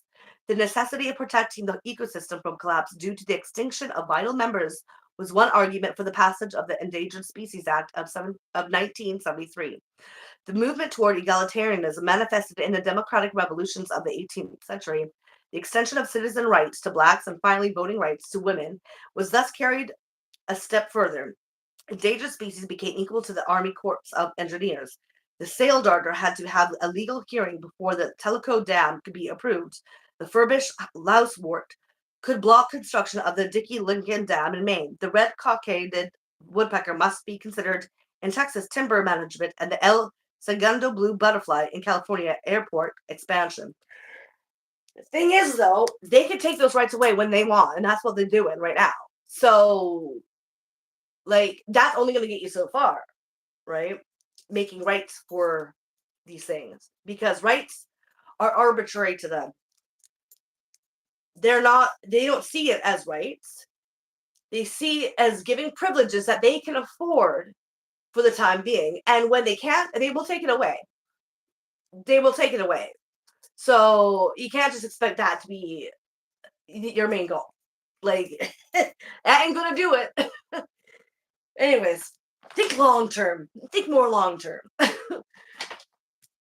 The conjunction of conservation and ecology movements within women's rights and liberation has moved in the direction of reversing both the subjugation of nature and women. In the late 19th and early 20th centuries, the strong feminist movement in the United States, begun in 1842, pressed for women's suffrage first in the individual states and then in the nation. Women activists also formed conservation committees in the many women's organizations that were part of the Federation of Women's Clubs established in 1890. They supported the preservationist movement for national, state, and city parks and wilderness areas led by John Muir and Frederick Law Olmsted, eventually splitting away from the managerial utilitarian wing headed by Gifford Pinchot and Theodore Roosevelt. Oh, Pinchot. Today, the conjunction of the women's movement with the ecology movement again brings the issue of liberation into focus. Mainstream women's groups such as the League of Women Voters took an early lead in studying and pressing for clean air and water legislation. Socialist, feminist, and Science for the People groups worked toward revolutionizing economic structures in the direction that would equalize female and male work options and reform a capitalist system that creates profits at the expense of nature and working people. The March 1979 accident at the 3 Mile Island nuclear reactor near Harrisburg, Pennsylvania, optimize the problems of the death of nature that have become apparent since the scientific revolution. The manipulation of nuclear processes in an effort to control and harness nature through technology backfired into disaster. The long-range economic interests and public image of the power company and the reactor's designer were set above the immediate safety of the people and the health of the earth.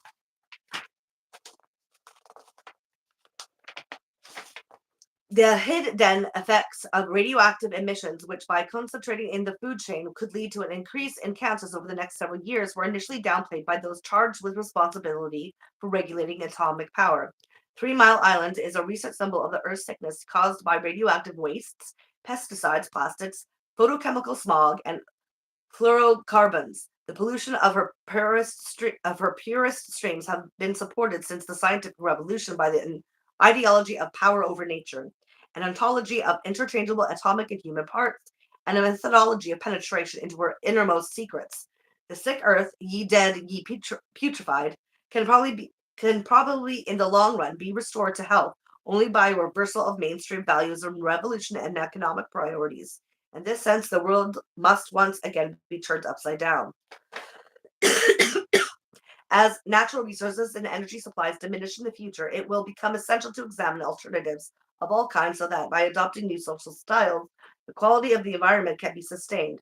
Decentralization, non-hierarchical forms of organization, recycling of waste, simpler living styles involving less polluting soft technologies, and labor-intensive rather than capital-intensive economic methods are possibilities only beginning to be explored.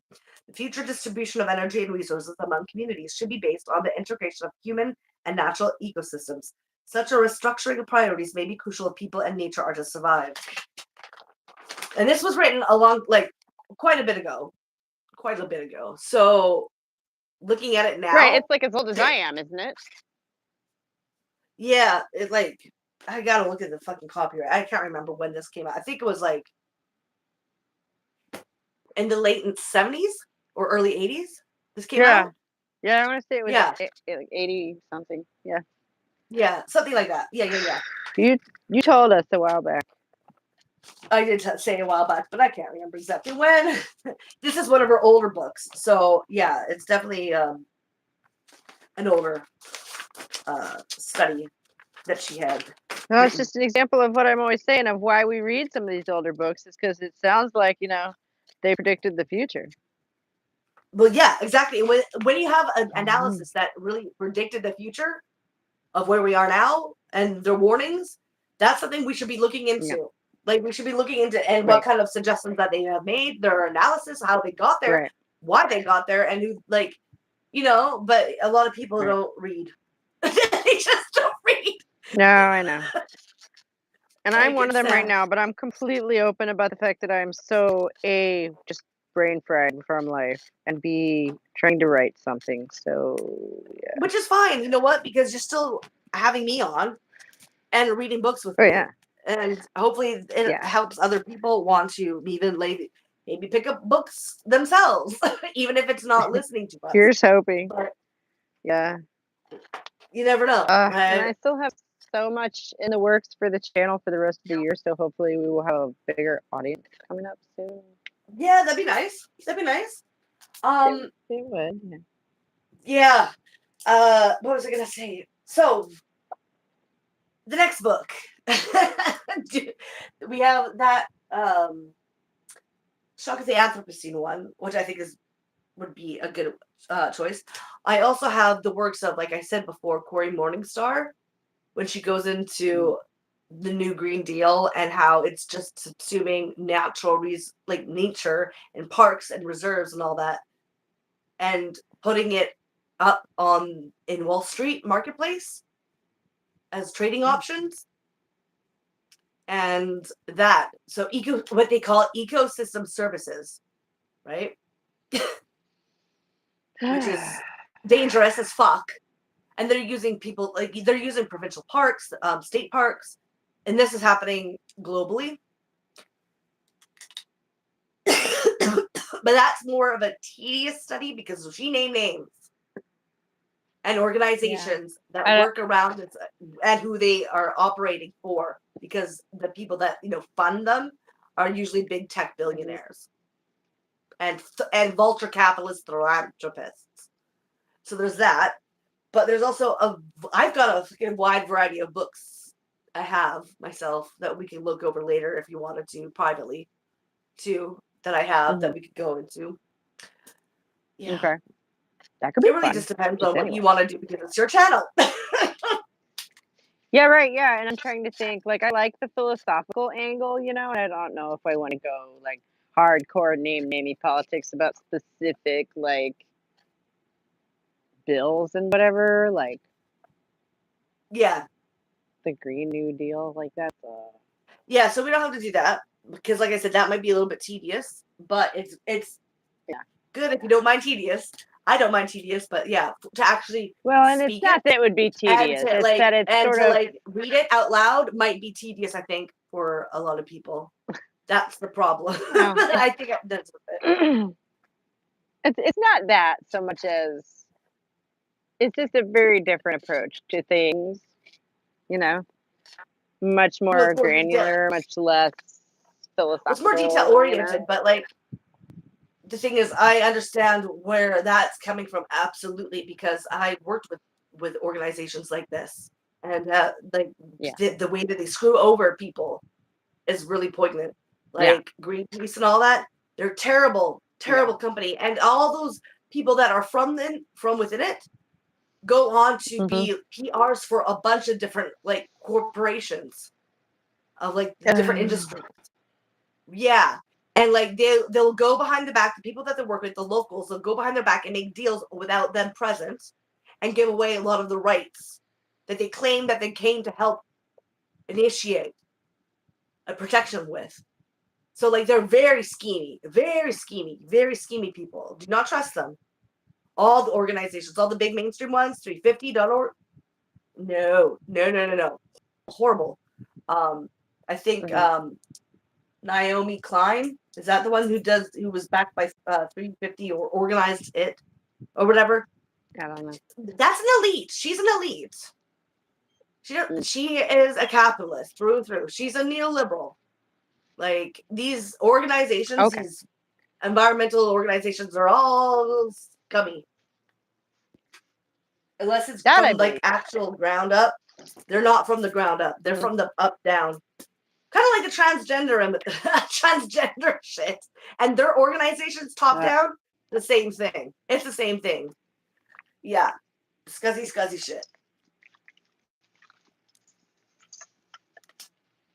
And they try to subsume people to ask questions. I know that. Because I was working like way like when it first began. I was helping with the organization in in the city next to, like, in my area. And but then listening to our ideas and stuff when we had, like, when we would get together and have the people that, are part of it, like, put forth ideas and what their goals and stuff, and I'm just like, this isn't gonna do anything. Like, what are you talking about? And then I started asking questions.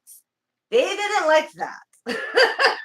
And at first they emailed me about, a new position, a new chapter is going to be opening up in Alberta. Would I be interested in getting a paid position there and actually be eligible to run it? And I was like, excuse me? Like, I've been asking questions, I've been getting shut out, and then all of a sudden you're coming at me privately on a topper level, not the chapter director for this city, but like the top level, and offering me a paid position somewhere else where I haven't been asking questions, and you're hoping that basically that I shut up because now you're offering me a better pay. You're actually offering me pay, not just a volunteer, position. I was like, no. What? Like, where do you get your money from? Who is this grant from? Where is this coming from? After that, shut out. I was blocked in every fucking, yeah. They're scuzzy. And I was like, oh hell no. I'm like, you cannot buy me off. Like, fuck you. And yeah, so yeah, I'm like, I'm not shutting up. So I just was like, no, why is this? Why is this? Why is this money? Where did this money come from? Why are we dealing with only this issue and going over there for this issue and not, coming up with ideas about that? Boom, cut off, blocked. I was not allowed to discuss. I wasn't allowed to organize with them. They wanted me to just go away. So that says a lot. Oh yeah. Yeah. Sad. So yeah. Always ask the questions like that. Where's the money coming from? That should tell you a lot. Like, when you fundraise, it should be fundraising from the ground. If you're getting grant money, if you're getting like thousands from basically vulture capitalists or philanthropy grants or whatever, no, that's a conflict of interest because those are the people you should be fighting. That own the companies and industries that are poisoning your land. So why are you getting paid? And it always comes with strings attached anyway. Yeah, why are you being paid by them? Because that's who's paying you. It's not out of the goodness of their hearts, let me tell you that. Nope. Yeah, so, yeah. Well, that was an interesting rant to bring up, but that's... Unplanned! But I think integral to what we're talking about. Anyways, so Cory Morningstar, she did a whole thing and going into all the organizations, all the philanthropists or grants, all the little scummy shit that they do. So it's tedious, but I think it is important. If anyone's interested, you can go look The Wrong Kind of Green, look her up. She has her whole like journalistic chapters on that whole deep dive with that. If anyone's interested, just look, Google The Wrong Kind of Green. Yeah. Because that's where it's from. That stuff. Just put it out there because I don't think we're going to be getting to it here. But if you're interested. Yeah, maybe not this time. What else? What else? What? Oh. Oh. What other? Sorry. I mean, was there anything else you wanted to mention as an option here? Not that on top of my head. I haven't really had a chance to go through and look. Very in detail. I just, I've been busy. But I just know that one because I have it here with me because I wanted to talk, I think, before about it to you. But I have other books, but I just haven't looked at it. So yeah, no, I don't have anything to mention. Okay. Yeah, we're very disillusioned about like recycling and stuff in this house because we're the kind of people who care about that sort of thing, and it's just so stupid. Yeah. It ended up being such a waste of time. And it's really hard not to become a cynic, Oh yeah, this is like I come off as very, very cynical. I mean, I am cynical, but people think that I'm a nihilist because of it. No. I'm not. I'm just I know what's going on and nothing is being really addressed, and that makes me very cynical. But that doesn't mean I wouldn't. I just want people to do shit. And there's a reason why. It's because I'm not cynical. It's because I actually think that, if we were to do things, it's just that I don't see things getting done. And it's Right. disheartening, Yeah. Yeah. Or when I try to explain to people, Uh, I assume that they have an understanding. And when I talk to them, I've come to find out they really don't. And that's sad. And I wish people would be legitimately open to like going and just trying to legitimately, in good faith, look at everything and decide whether or not something fits or something doesn't fit. Because that's a lot of the time I think people just parrot a lot of shit. They play telephone with this kind of like, understanding of like the issues of where they lie. And that's how you get manipulated, and that's how you like, go off onto a whole different,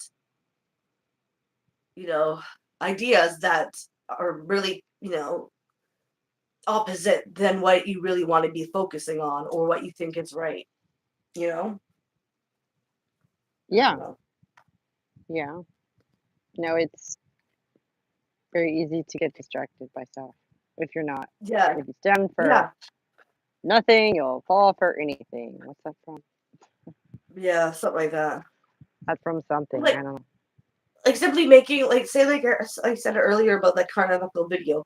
If you really wanted to, we need to have a discussion talk, then you need to be open about it Mhm. and not just wanting to look like you're doing good. Or because seriously, how are you, if you really wanted to know the truth about what's going on with that, why not just have your material analysis and go look at that shit? Because it will be it's easy then to understand. If you I don't know how you can, I know that you know how to do it because you do it with everything else. So if you were really in Mhm. good faith instead of just parroting what makes you look good, you would actually go and find that out by using an analysis based on the material, instead of like Yeah. this Like, an analysis based on like inert feeling. Like, well, that's that's half the postmodern reason I shit. stepped away from the trans topic, honestly, on the channel Yeah. and like in public generally, is because um, it's mind-boggling how effective this mind bug, for lack of a better term, has been Yeah. at like establishing itself. Like they're not allowed to question it. They're still not. Like even for No, like I a know. decade, you'll still get shunned if you question it, even after like a decade. And that really surprised me, like how much staying power that whole idea has had. It's really Yeah. And because of that, now it looks like anyone who does question it is like some sort of right wing fucking fascist. Some Kelly Mhm. J. Keane kind of like, let's burn down, the hotels, with Muslims in it. Which is like, because it's been co opted. And so people with an actual Yeah. material analysis are completely shunned in both areas unless you want to like conform and contort into one slot or the other. But it's like, how about no? Integrity. I have integrity. I can't help it. I can't just shut my mouth on either side. And then that's very isolating. It's super isolating because we can be doing so much Mhm. shit. Instead, we're worrying on this specific thing. Like how? Or like I've noticed that like conservative circles, all you have to do, to qualify as a conservative is to not like a lot of the, supposed progressive shit, right? Because like I don't know. It's like the use of the word conservative has like stretched ridiculously to the point where people who would not have qualified 20 years ago now identify as such, and you're like, sure you are. But No. then they have these people like on side when I don't know. It feels like there's an inevitable rug pull coming. Like Well, I the thing literally is, they heard a have it lesbian co-opted. say I mean, earlier. even like Matt Walsh, even like someone like Matt Walsh stole work and then spouted it back, Oh yeah, stole feminist work, spouted it back and like, and then be like, okay, now flock to me, kind of a thing. It's the same thing with like, so like, yeah, a lot of them are conservative. Like last time I ever went up and met up with when we were going to that trial thing for one of the women who got punched by a trans activist. The women that came there started talking about the white genocide in South Africa. I'm like, this is the people that you started having conversations with, just because they believe women is a biological human sex. That's not hard fucking position. That is a normal position. But everything else you're gonna let slide. You're gonna have fascists who think white genocide is a thing come up and be in your movement. Oh, now you're for Israel? You know better. Fuck you. Like, abandon everything else just for this one thing? So, like, no. I'm not going to abandon women, right? But like I as heard, a sex-based class, and I'm not going to abandon the other leftist shit either, just because I know that biological sex exists. Like, right. And I think that like some people are like politicized more than they would like to be. You know, like I heard a lesbian say earlier that conservatives are like, "Oh, you're gay, huh? Well, I don't really support it, but you do you." And I'm like, "Oh, sure, they're saying that now." Yeah. You know, meanwhile, you're voting Republican, I guess, apparently, and letting them take your rights away. So well, they don't care about the gayness as much as the women. Because a lot of them are gay. When this movement gets further down this road and decides that, you know, being gay is something that needs persecuted, like you're not going to have any where to go, you know? And exactly. You're fucking yourself over at the end of the day. Really are. Yeah. They don't give a shit about you. They're using you as a pawn. Just like the left wanted to shun you away because they didn't think of you as human enough to listen to. This right don't give a shit. They just see you as a usable, manipulable pawn against the left. Right? Come on now. Right. Let's not be children about this. Let's be so real. Bizarre.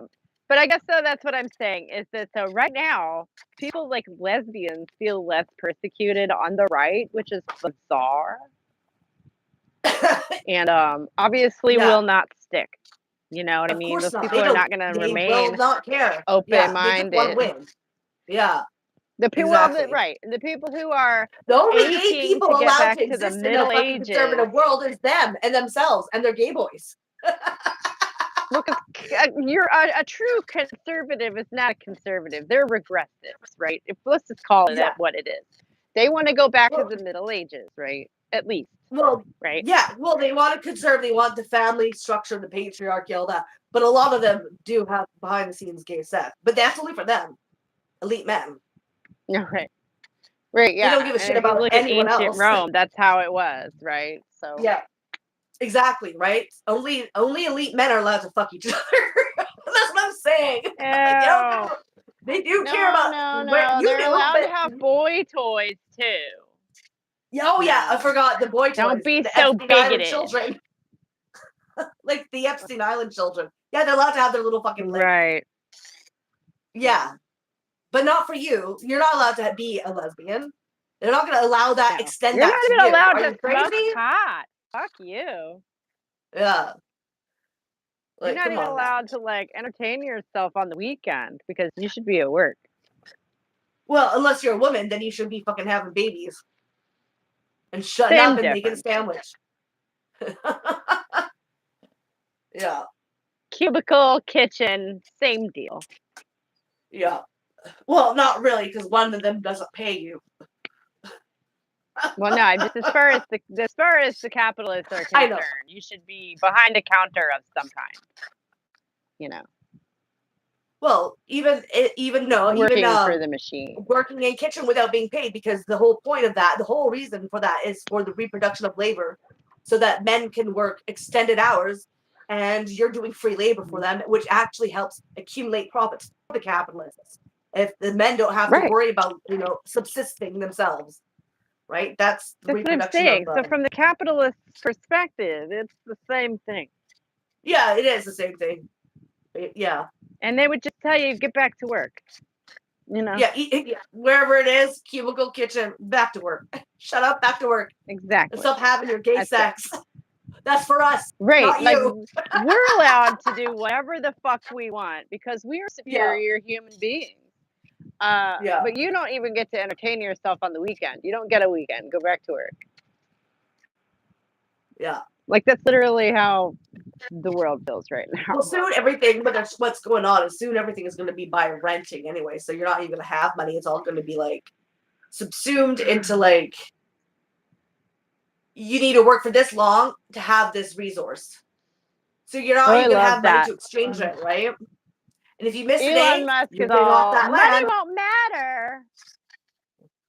Oh, really? You're gonna give all yours away then? Yeah, no, as soon as it's going to turn into a feudalistic sort of capitalism, it's going to be interesting. Well, they're going to try at least, but I mean, this is a falling, decaying empire. Capitalism is on its last legs. It's trying, and it's going to thrash out though. It's going to thrash out real hard as it's dying. It ain't going to fucking just die quietly. It's going to fucking be thrashing and making as much destructive fucking mess as it can before it finally dies out. And who knows what's going to happen by the end of that. We all might just be circling the goddamn drain at this point.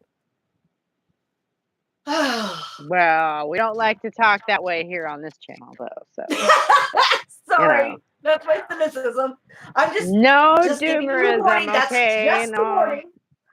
That's just a warning for people to get their act together, like we all so that feel they the don't dread. have to. What? We all feel the dread at this point. If you don't feel the dread, then you are out of touch, right? You are. Some people are like need to go touch grass. No, I know. I'm not saying they don't exist, but like most people, I think, feel the dread to some degree. Yeah. Why do you think there's such low birth rates? You don't know what's coming, but you know it ain't good, and you don't want to keep bringing in children. See, I don't even think that it's necessarily that. I legitimately think that people cannot afford to have babies. No, they cannot afford it, but that's part of the reason why there's probably an underlying sort of dread coming from. Because there's like, if you're so broke you cannot even like have a kid at all. Yeah. And you're working constantly. Like there's something wrong with that, right? So it's not something unconscious like understanding, but more of a sort of a knot in your stomach. There's something ain't right here. Like there's something fundamentally unnaturally not right. And that, existential dread is like in the back of your mind. You don't know where it comes from, why it is, but it's kind of there. I think that's what a lot of people feel. Well, when you're 30 and you can't afford your own apartment. Right? Right? And you're sitting at home, in your parents' basement watching Friends going, wait, how old are those people supposed to be? Yeah. Like, apparently everybody still watches that stupid show. But, like... I don't never hear anybody talk about that show. But, I mean, maybe? God. Every so often, I still encounter it. I don't understand. Maybe it's just my bad luck. Yeah. Okay. Maybe it's one of those things I've that never gets talked about like it's a cultural staple. Maybe it's an American thing. I don't know. Maybe. But also, I don't talked interact about like with a people who cultural actually staple, are subsumed in the pop culture sort of dynamic, right? Like in whatever. So I don't really hear about anything when it comes to that. Shit. Well, and like, I like to study human beings like ants in a jar, so I try to keep up with like the culture and what it's doing, even though I have no interest in participating in it whatsoever. Well, keep up in culture. I don't keep up in the pulp culture thing, which is different, right? I think where's the line? Like, sincerely. Well, the line is the fact that one smart. portion has an idolization of deities, right? Of like the god, like, and it's so subsumed with that. But I think a lot of people have already delineated from that sort of like, sort of like cultural part. I think a lot of people don't actually exist in that era anymore, really.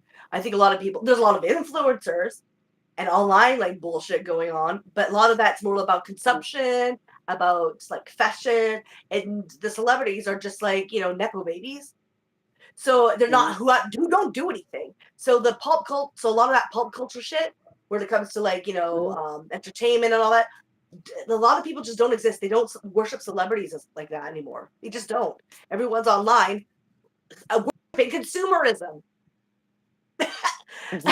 worshiping things like that, which right. I'm Unless not really you're a familiar Disney with, but I'm at adult, least a in little which bit case more you do familiar both with of that those sort of. things at the same time.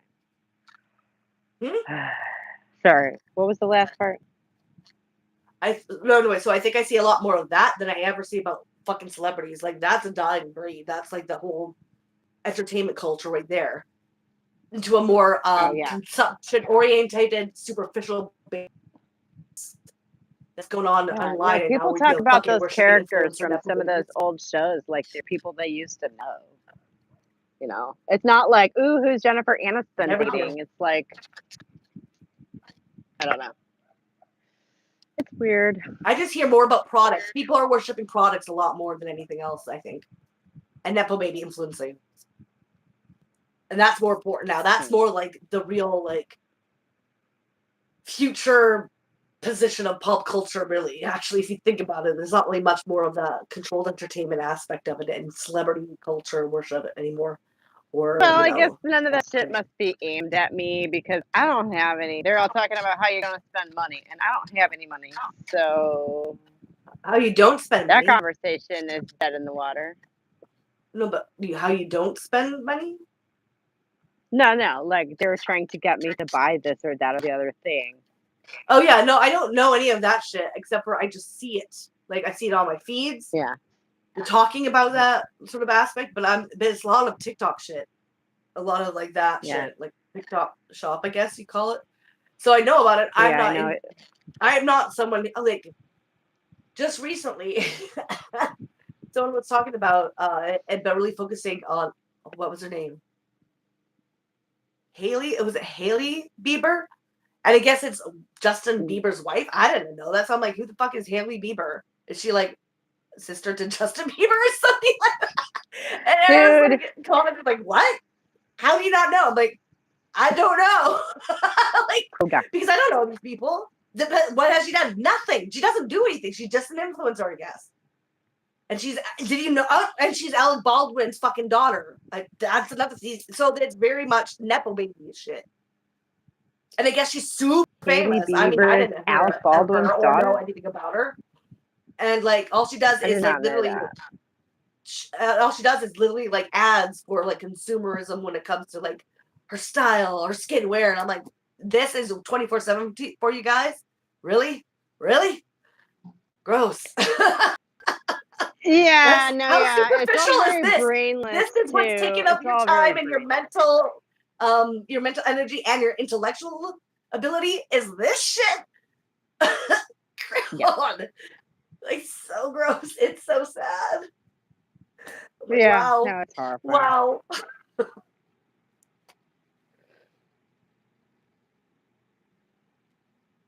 Oh. But yeah, I wasn't. Hello, Red Blaren.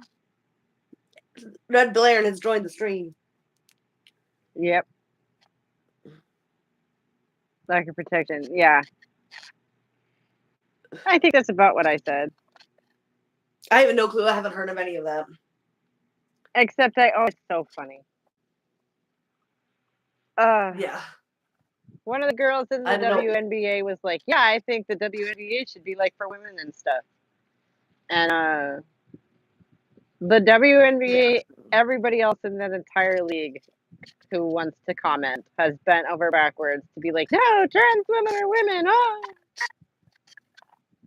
Well, yeah, because you get ostracized and whatever. Well, so and now, then and portrayed and edited and portrayed to be right wing adjacent, right? They don't want that. And got their careers. Right. It's a career to them. So get that big girl, right?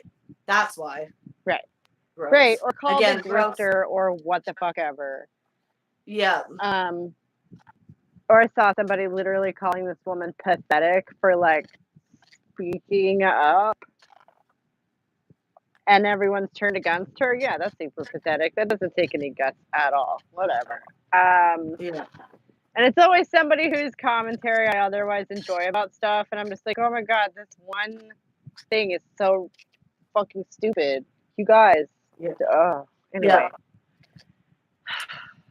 And then there's at least two, possibly a third, whose name I didn't catch.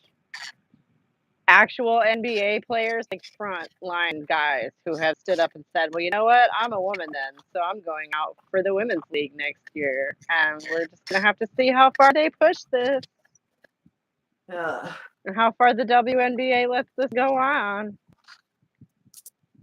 So tired. I'm so tired of this shit. You're right. You're right. I'm like, on the one hand, I would love to make a video about it. And on the other hand, obviously the real meat of the story is not going to happen for the 6 months at least. So. And sports. Like, okay, yeah, I'm on the side with, women should have their own sports. But essentially, I don't give a shit about sports. Okay, I'm sorry, I don't.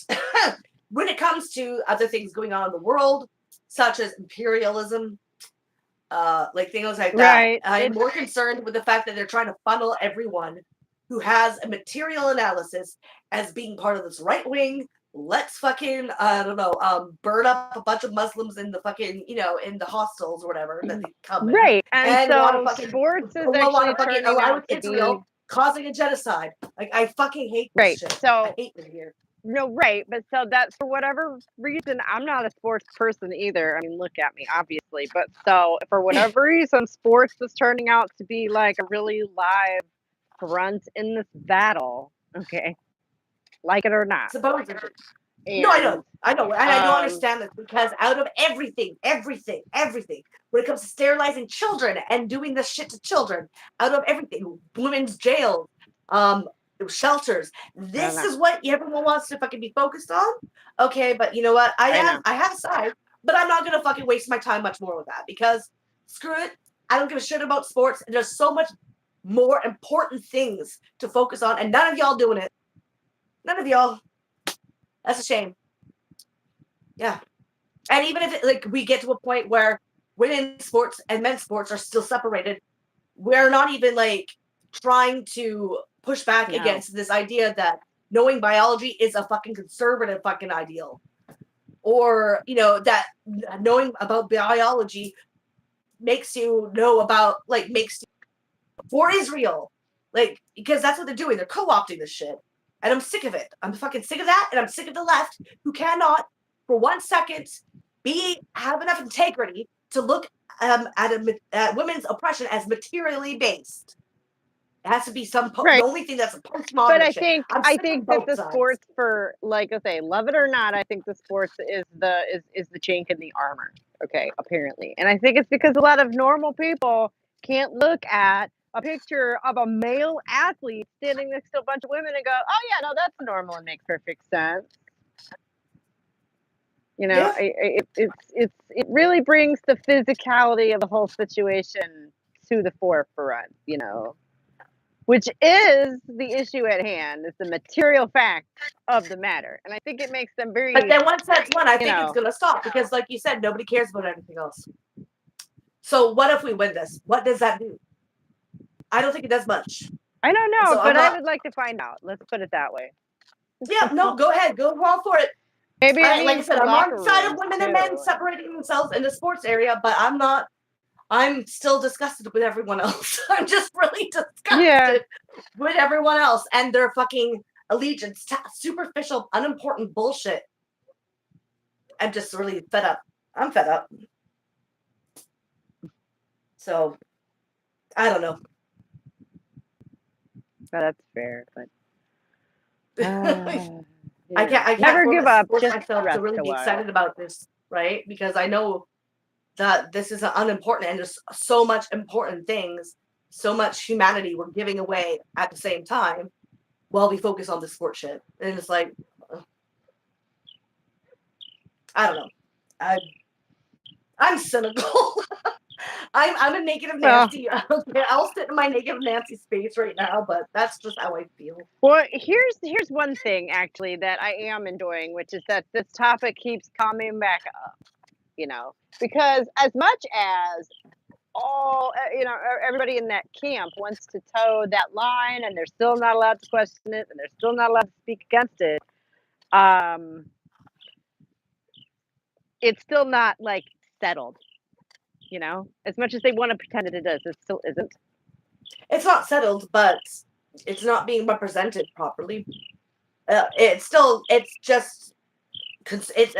just faux conservative and faux left fighting it out. And it's not going to get anywhere if people are not going to like genuinely be in good faith or look at the situation. And I don't think they are. And I think people will just be funneled into one, funneled to the other, because that's how it's been dueled up. And we get nowhere when it comes to fucking actually progressing from that. Because people just don't want to. At least I hope that other people just will maybe start, but I don't know. I just don't feel like they are. And I'm sick and tired of both sides of this argument.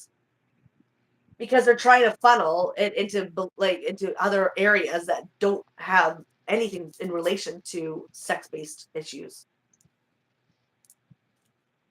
Like what?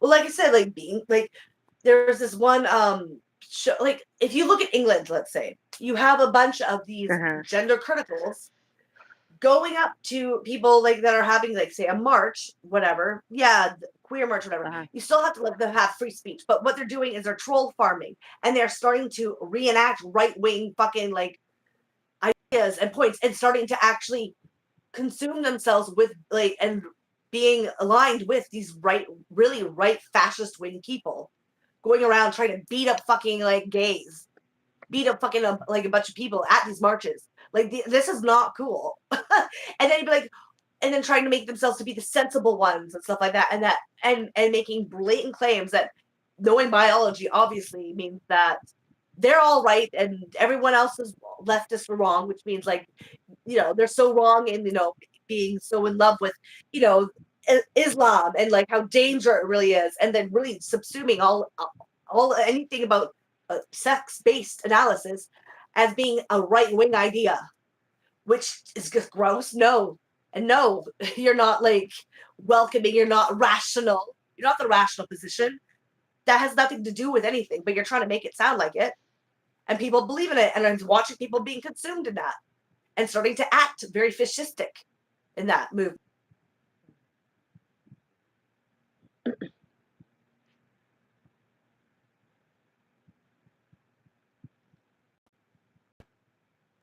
Hello? Hello. Okay, sorry. And the left still pretend and not acknowledge their fuck up, which is not using a material analysis on sex-based issues, even when they make videos about, you know, why are mothers from like Mumsnet being pulled into the right wing? Da da da da da. Why is this? And you want to question it, but you don't want an actual answer. You don't. You just want to be looking like you don't even want to question that. So we're still at the same point. I mean, it's not going to get fixed unless someone actually is genuine here. But nobody wants to be genuine. It seems like they want it broken down. They don't want to actually analyze anything. They just want something superficial that they could just run to, a group that they could just run to. Either number one or number two group, and they don't think. They're not thinking. No. Well, that's what they're trying to avoid. I'm ranting a lot here, so I should shut up. Well, thinking is scary. You know? What? They don't want to think. Thinking is scary. Yeah, and then until we start to think, I don't think this is going to go anywhere, except for bad. Yeah. Right. Well, and maybe eventually it'll go bad enough that people have to think. I know. And until they're willing to think, I don't know what else to do. Other than read this book next time we see us. Okay. That's trying to be on a different note. We'll I think we should really actually get into this. I think, like I said before, it goes into a lot of taking all those different parts. Remember how we said that systematically they like to pull things into parts so that we only focus on one part of part of the system and not understand the probability that you need to actually inert the whole and analyze it on a whole level, not just like microly, you know. Mhm. on a micro level. Mhm. And so it goes into a lot of things, a lot of myths about where we are and why we are here and all that. And I just think it's really good. Right. Well, that sounds good. We can give it a try. Worst case Okay, cool. scenario, we started and it doesn't fit or something. I don't know. Okay. But next week will be regular reading, and then the week after that, I have a video coming up. So maybe we could talk about that and then do the reading that week. I want to at least get a little bit of discussion in, although So I I can't don't hear you. Can know you say how that again? much. My thing went off. I can still hear you, but not very well. Oh, okay.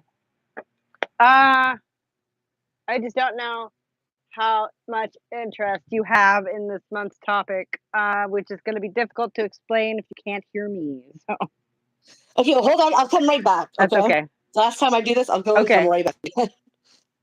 Okay. And then, yeah, I'm going to have to go because I got stuff to do. Oh, sweet mercy. Someone retracted a message before I could see it. Oh, coward.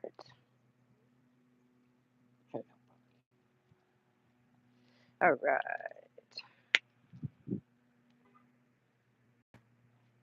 Hello?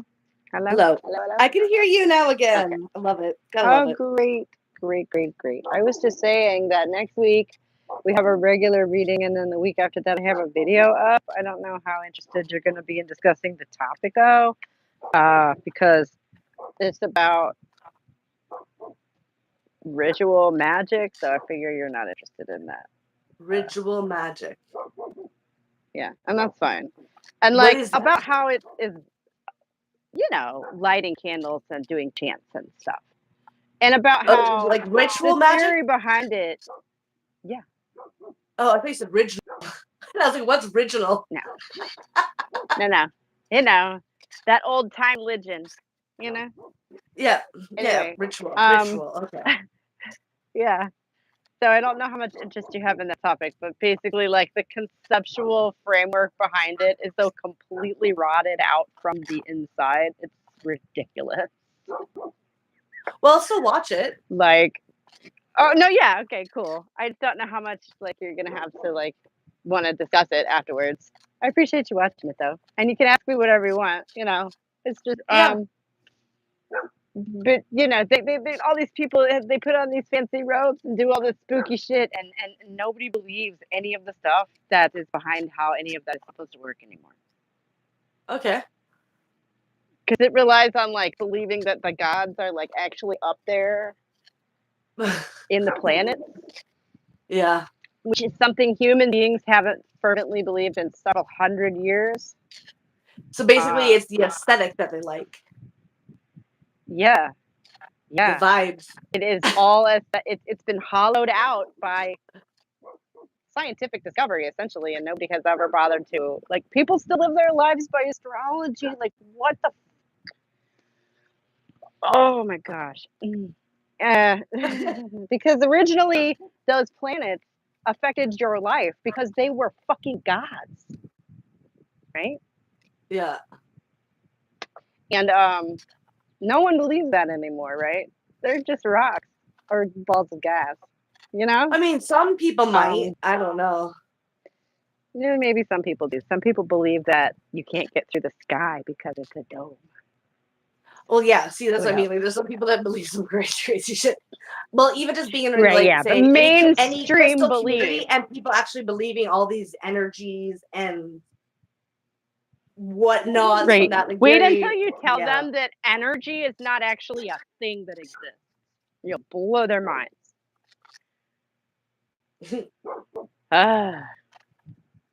Anyway.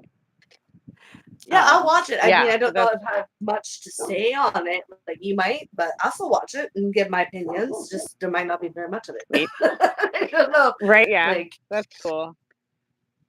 um, You're just looking at me like, yep, looks like a whole bunch of bullshit to me. That's fine. You know? That would be my opinion. That would, you know me so well. Well, I was thinking about it. We've been doing this for like 2 years almost at this point, or like I don't know exactly how long we've been doing this, but it's been a minute, right? So Yeah. yeah. Yeah.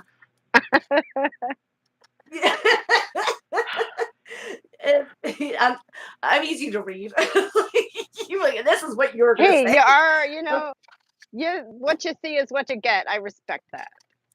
Yeah. I'm easy. I'm easy to read. I don't Like I really hold try to anything be back. open, I don't try to be obtuse. I think I don't know. Maybe not showing your face is brilliant because people like look at my dimples and like assume things. Exactly. I think that's important. Yeah. I don't want to be recognizable. I don't want that. It's bad enough people assume that I'm an idiot because I'm a woman already. Like, I mean, I don't need the extra scrutiny on superficial, like, assumptions. And I also don't want to be clocked with, And I that's want to go out and legit. do anything. Right, yeah. By Your authorities. anonymity in a world which is like only continually more like, surveilled, more well surveilled. And like at this point I I don't wouldn't want even to be ask you to easily like just clocked by send me a pic. authoritative figures if I actually decide to do something out there. So I better fucking keep my fucking face out of everything. Right. As much as No, possible. and I was even thinking it'd be nice to have a picture just to put the face to the voice, and then I'm like, I can't even ask for that because the email is not private either. Exactly. Not I'm really. sorry. Sorry. Because like I don't even like when my friends that I've known forever on Messenger, because we'll do like calls, they'll call me through that. I won't even allow my computer to open up video. They'll be on video and they keep on like just go on video. I'm like, no, I'm not having I don't want no record of my face up there. Sorry, not sorry.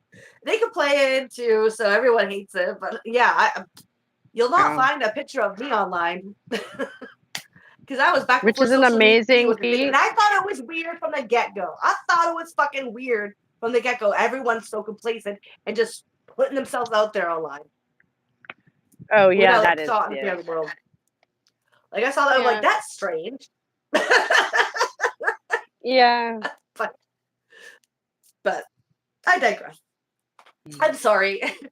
Just think of a really That's old, cool. grumpy, like short-haired black or short-haired, short build, grumpy, I don't know, old lady, crone. Wait, no. With a black I'm cat. sure the face goes with the black cat. I'm the cat lady. That's me. Think of me like a witchy figure in your head. I got my kitties. I got my like short stature, my short hair, really grumpy, cynical look on my face. All we ever see of you is your spooky fingernails. Yeah, but with spooky fingernails. But have me scowling in your mind's eye. and he pegs me.